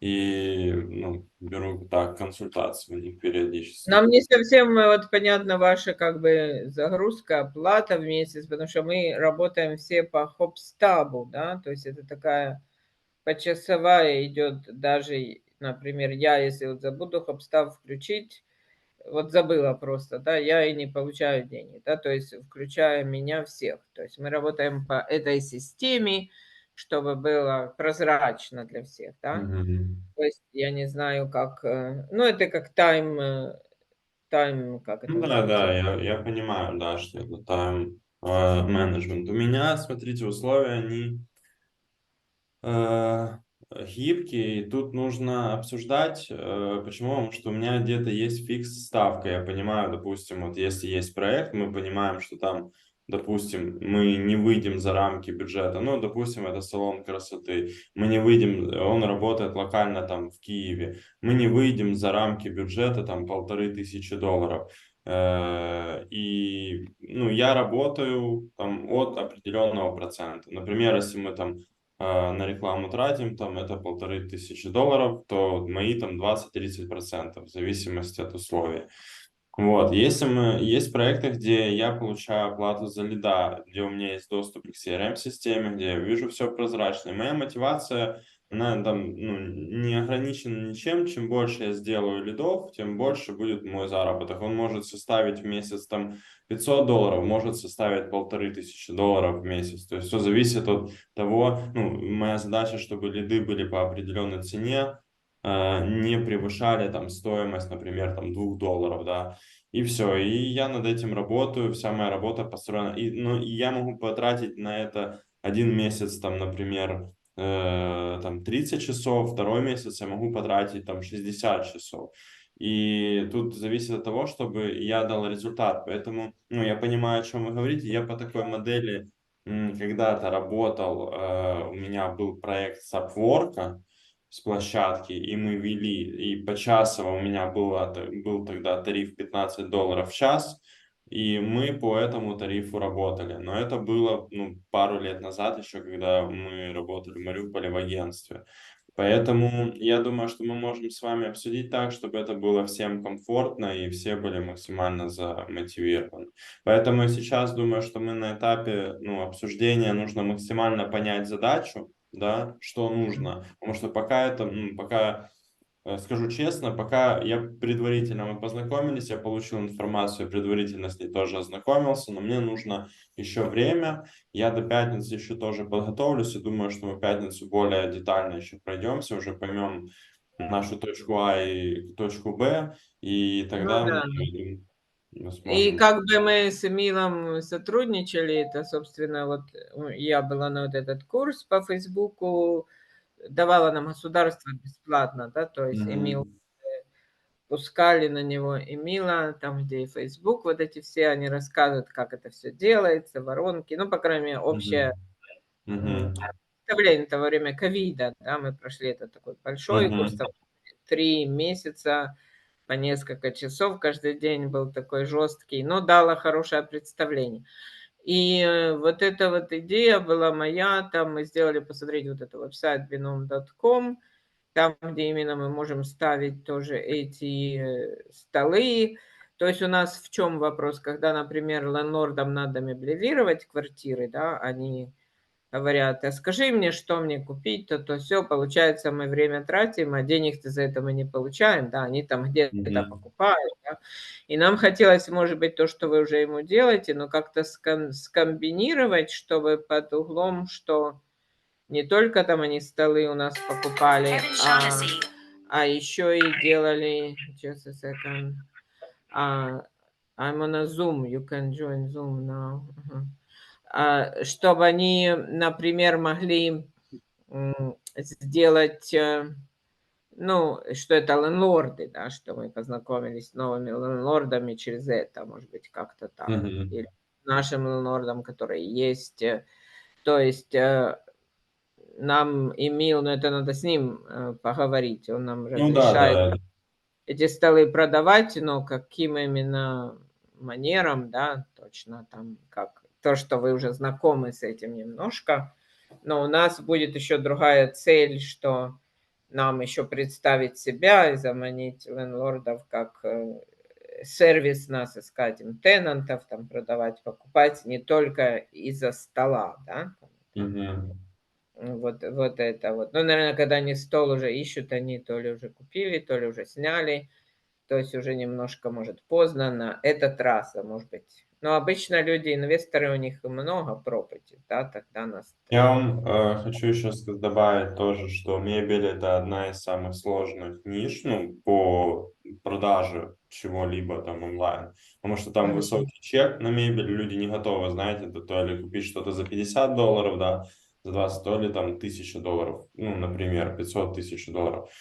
Но есть такой момент, что люди, мы заметили, с Эмилем мы работаем уже больше 4 месяцев, мы заметили, что люди есть, которые еще полгода реагировали на рекламу, или там 3-4 месяца назад, они только вот сейчас начинают принимать решения. То есть у нас первые там 2-3 месяца это были самые сложные, потому что мы нарабатывали базу, грубо говоря, и только потом они начали покупать. И люди, которые там первый раз... Артем, извините, перебиваю. Наталья, извините, я отключусь, потому что мне уже нужно идти.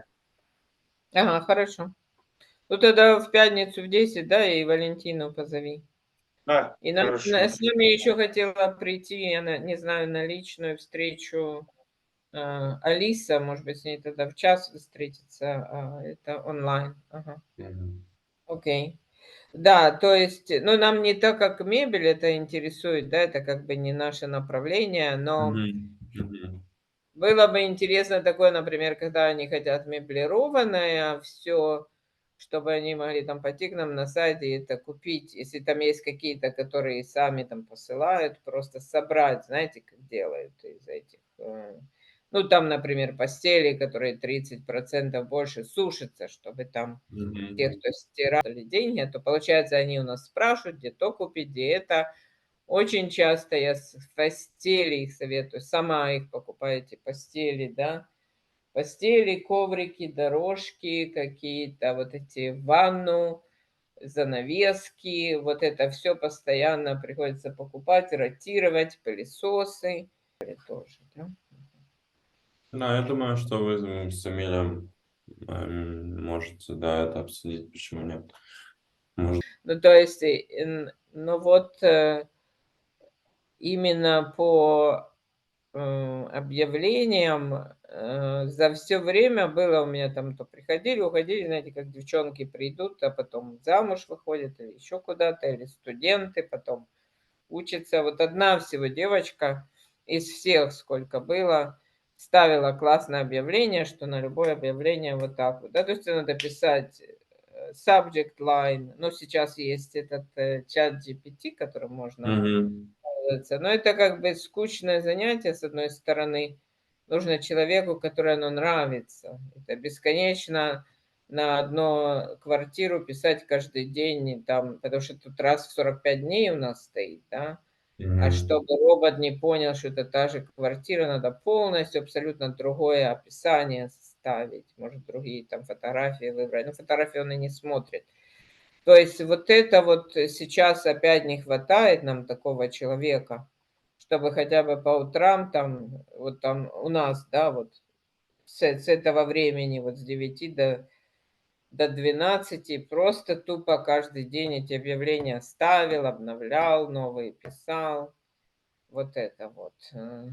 Это Ну, постоянно, потому что без этого оно все остальное коллапсится, да. Получается, даже на данную минуту вот у нас 20 листинных, и по ним, считай, 0 звонков. Да, такого вообще никогда не было. Ну, то есть рецессия точно, как говорится, идет. То есть нам нужно именно, наверное, первое направление, то, что у нас сейчас нужно, вот это вот посмотреть на данные пропати, которые есть, объявления. Может быть, вот этим сначала займитесь. То, что у нас именно сейчас проседает сильно.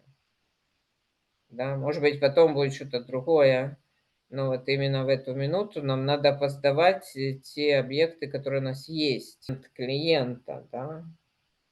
Он, то есть, когда мы ему хорошо вовремя сдали, хорошему клиенту, он опять приходит к нам. То есть у нас два направления есть. Одно, которое мы делаем менеджирование людям, да, а второе, которое мы просто только находим квартиранта и все. И они Мгм. менеджируют сами.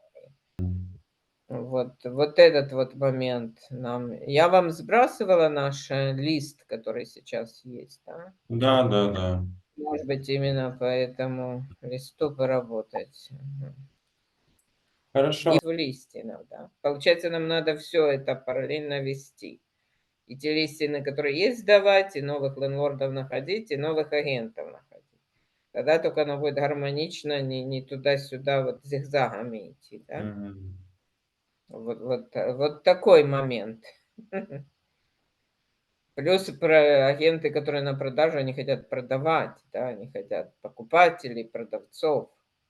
То есть у них другая задача. А агентов мы хотим, смотрите, самый идеальный агент для нас будет комбинированный агент, который и rental делает, и sales, да, вот автозис агент, и который имеет оба лицензии. Ну, и ему будет у нас интереснее, потому что у нас рентал сегмент хороший. Если они там сейлсом заняты, мы им рентал можем в это время, обычные агенты, которые делают только рент, сдавать, пока они там будут с продавцами, покупателями бегать, да? Или наоборот, когда у них нет продавцов-покупателей, они могут нам помогать на сдаче. И смотрите, у нас Ванкувер где-то, ну, довольно там далековато уже идут такие города, как Лэнгли, этот Мэпл Рич, а сейчас именно в них много новостроек. И мы часто сталкиваемся, что нам нужно и в Лэнгли, вот в Сури сдавать, да, это два города, Бумин, а нашим агентам туда далековато ехать, там, допустим, в одну сторону 35 минут. То есть, если нам начать агента, наверное, было бы хорошо одного агента хотя бы из Лэнли, одного из Мэпл Рич, из этих далеких локаций, которые бы они там находясь, помогали нам, те, которые у нас следы по лендлордам приходят. Потому что если наш агент будет ездить 25 раз туда и тратить на бензин, у него вся его комиссия съестся, да, уже невыгодно. То есть вот эти вот локации мы бы хотели получить агента Лэнгли, Мэпл Рич, Аббасфорд, вот это вот area, да. Ну, то есть весь, который в этих районах находится. И Хорошо, желательно... Наталья. Я Мгм. себе сейчас зафиксирую. Я извиняюсь, я думал, что мы планируем созвон на час. У нас уже 10 часов ночи. Да-да-да, конечно. Мгм. Мы с вами, Ну, то да. есть, может быть, это будет так легче таргетировать комбинированный агент, у которого 2 лицензии или 3, потому что у меня есть еще страта лицензия. А агенту, я когда сама была агента с 3 лицензиями, почти невозможно найти компанию с 3 лицензиями. Да. Может, они ищут и не знают, где мы есть. Может быть, на вот это делать сначала как бы упор, те, у которого 3 лицензии, им у нас будет выгодно, у нас они все есть, они у них все будут активированы. Потому что если они идут в компанию, допустим, где только sales, они свою rental лицензию должны на полку положить, и она у них может потом через какое-то время трудно ее будет активировать. Да? Ну, там свои заморочки. Хорошо, спасибо большое. Приятно с вами познакомиться. Но я так поняла, что Семил говорил, что вы просто делаете определенную сумму в месяц, и вот внутри этой суммы вы работаете, да? Ну да, но мы поднимаем бюджет, мы больше и больше. Мгм. Ну, то есть чем больше специалиста по рекламе, чем больше, чем с большим бюджетом он работает, тем больше на нем ответственность. Это такая корреляция. Мне бы было, наверное, самое выгодное, если бы мы с вами на проценте могли делать, потому что, может, и вам это было бы выгоднее. Допустим, смотрите, если агент продает квартиру, там где-то он получает two bedroom, да, у него чек от 5, ну, мы не будем там идти дальше, там он до 25, может быть, и до 100 штук, да, но средний чек по там маленькой там квартире 5000 или 8000, да, и если мы ему даем лиды, то мы у него берем 25% этой цены, да. То есть получается, ну, это при условии, что он его закрыл, да. Если вот он закрыл один лид, 5000 разделить на 4, это получается 1250. Это будет наш процент, да, то есть довольно приличная сумма, скажем так, да, даже с самого дешевого чека на продажу покупки. И вот сейчас я хочу поговорить с девочкой в пятницу, которая очень много она продает. То есть если ей давать лиды, я почти могу дать гарантию, что она их все позакрывает, да? Если вот мы ее возьмем и будем ей предоставлять лиды с этим referrals, да, может быть, нас с вами как-то так договориться, чтобы это было не от меня оплата, а вот именно процент. Ну, давайте мы еще подумаем еще как. Я же говорю, нам нужно понять, ну, понимать и мне, и вам объем работы, с чего мы начинаем, и обсудим, конечно. Я за диалог, поэтому можно И будет. вы тогда можете под каждого агента с ним поговорить и смотреть, какие ему именно подойдут клиенты. Да, там ей, если она на русском разговаривает, наверное, русскоязычные больше, украинские, там корейцы, корейские. Потому что у нас тут такая, как это сказать, не очень простая ситуация. У нас есть trust аккаунт, это как у лайеров, да, Мгм. и мы не можем иметь его в минус. То есть мы не можем в минус работать, нас сразу закроют. То есть Мгм. получается, если мы не генерируем и не делаем плюс, то это опасно для компании, да, то есть как бы вот. С другой стороны, если это плюс хороший, может быть, если вы нащупаете то, чтобы выгодно было и вам больше, чем вы обычно зарабатываете, и нам не было риска, что на процент, да? Ну, у Да. нас так и работают на процент агенты. Я вот эти 2 это проценты, но они как бы, ихняя зарплата покрывается в этот процент. А Мгм. вот расширяться уже будет, наверное, как-то надо хорошо спланировать это. Хорошо, тогда договорились. Наталья, Но мне... потенциал такой большой, скажем, да, тот же эти Да, commission. ну, нужно понимать, да, ну, я понимаю прекрасно, да, что о чем идет речь, нам нужно более подробно с технической стороны еще тоже проговорить. И, По ну, лендлорду мы берем half months, то есть это мы посчитали, средний чек по лендлорду идет $650, да, вот такая вот цена. Но это то уже, которая компании остается, да, то есть мгм.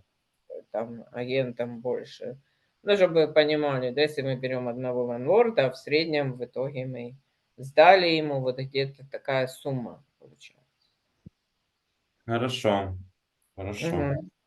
Да, договорились тогда. Вам хорошего дня. Да, будем на Мгм. связи. Да, приятно было познакомиться. Будем на связи до пятницы тогда. Хорошо, да. И вы поняли, да, понедельник, Да, вторник вы можете всегда заходить, как это да, вопросы. конечно, конечно. С 10 там до 11 точно. Мгм. Да, Окей, пока-пока. договорились. Тогда до Окей. пятницы. Да, пока.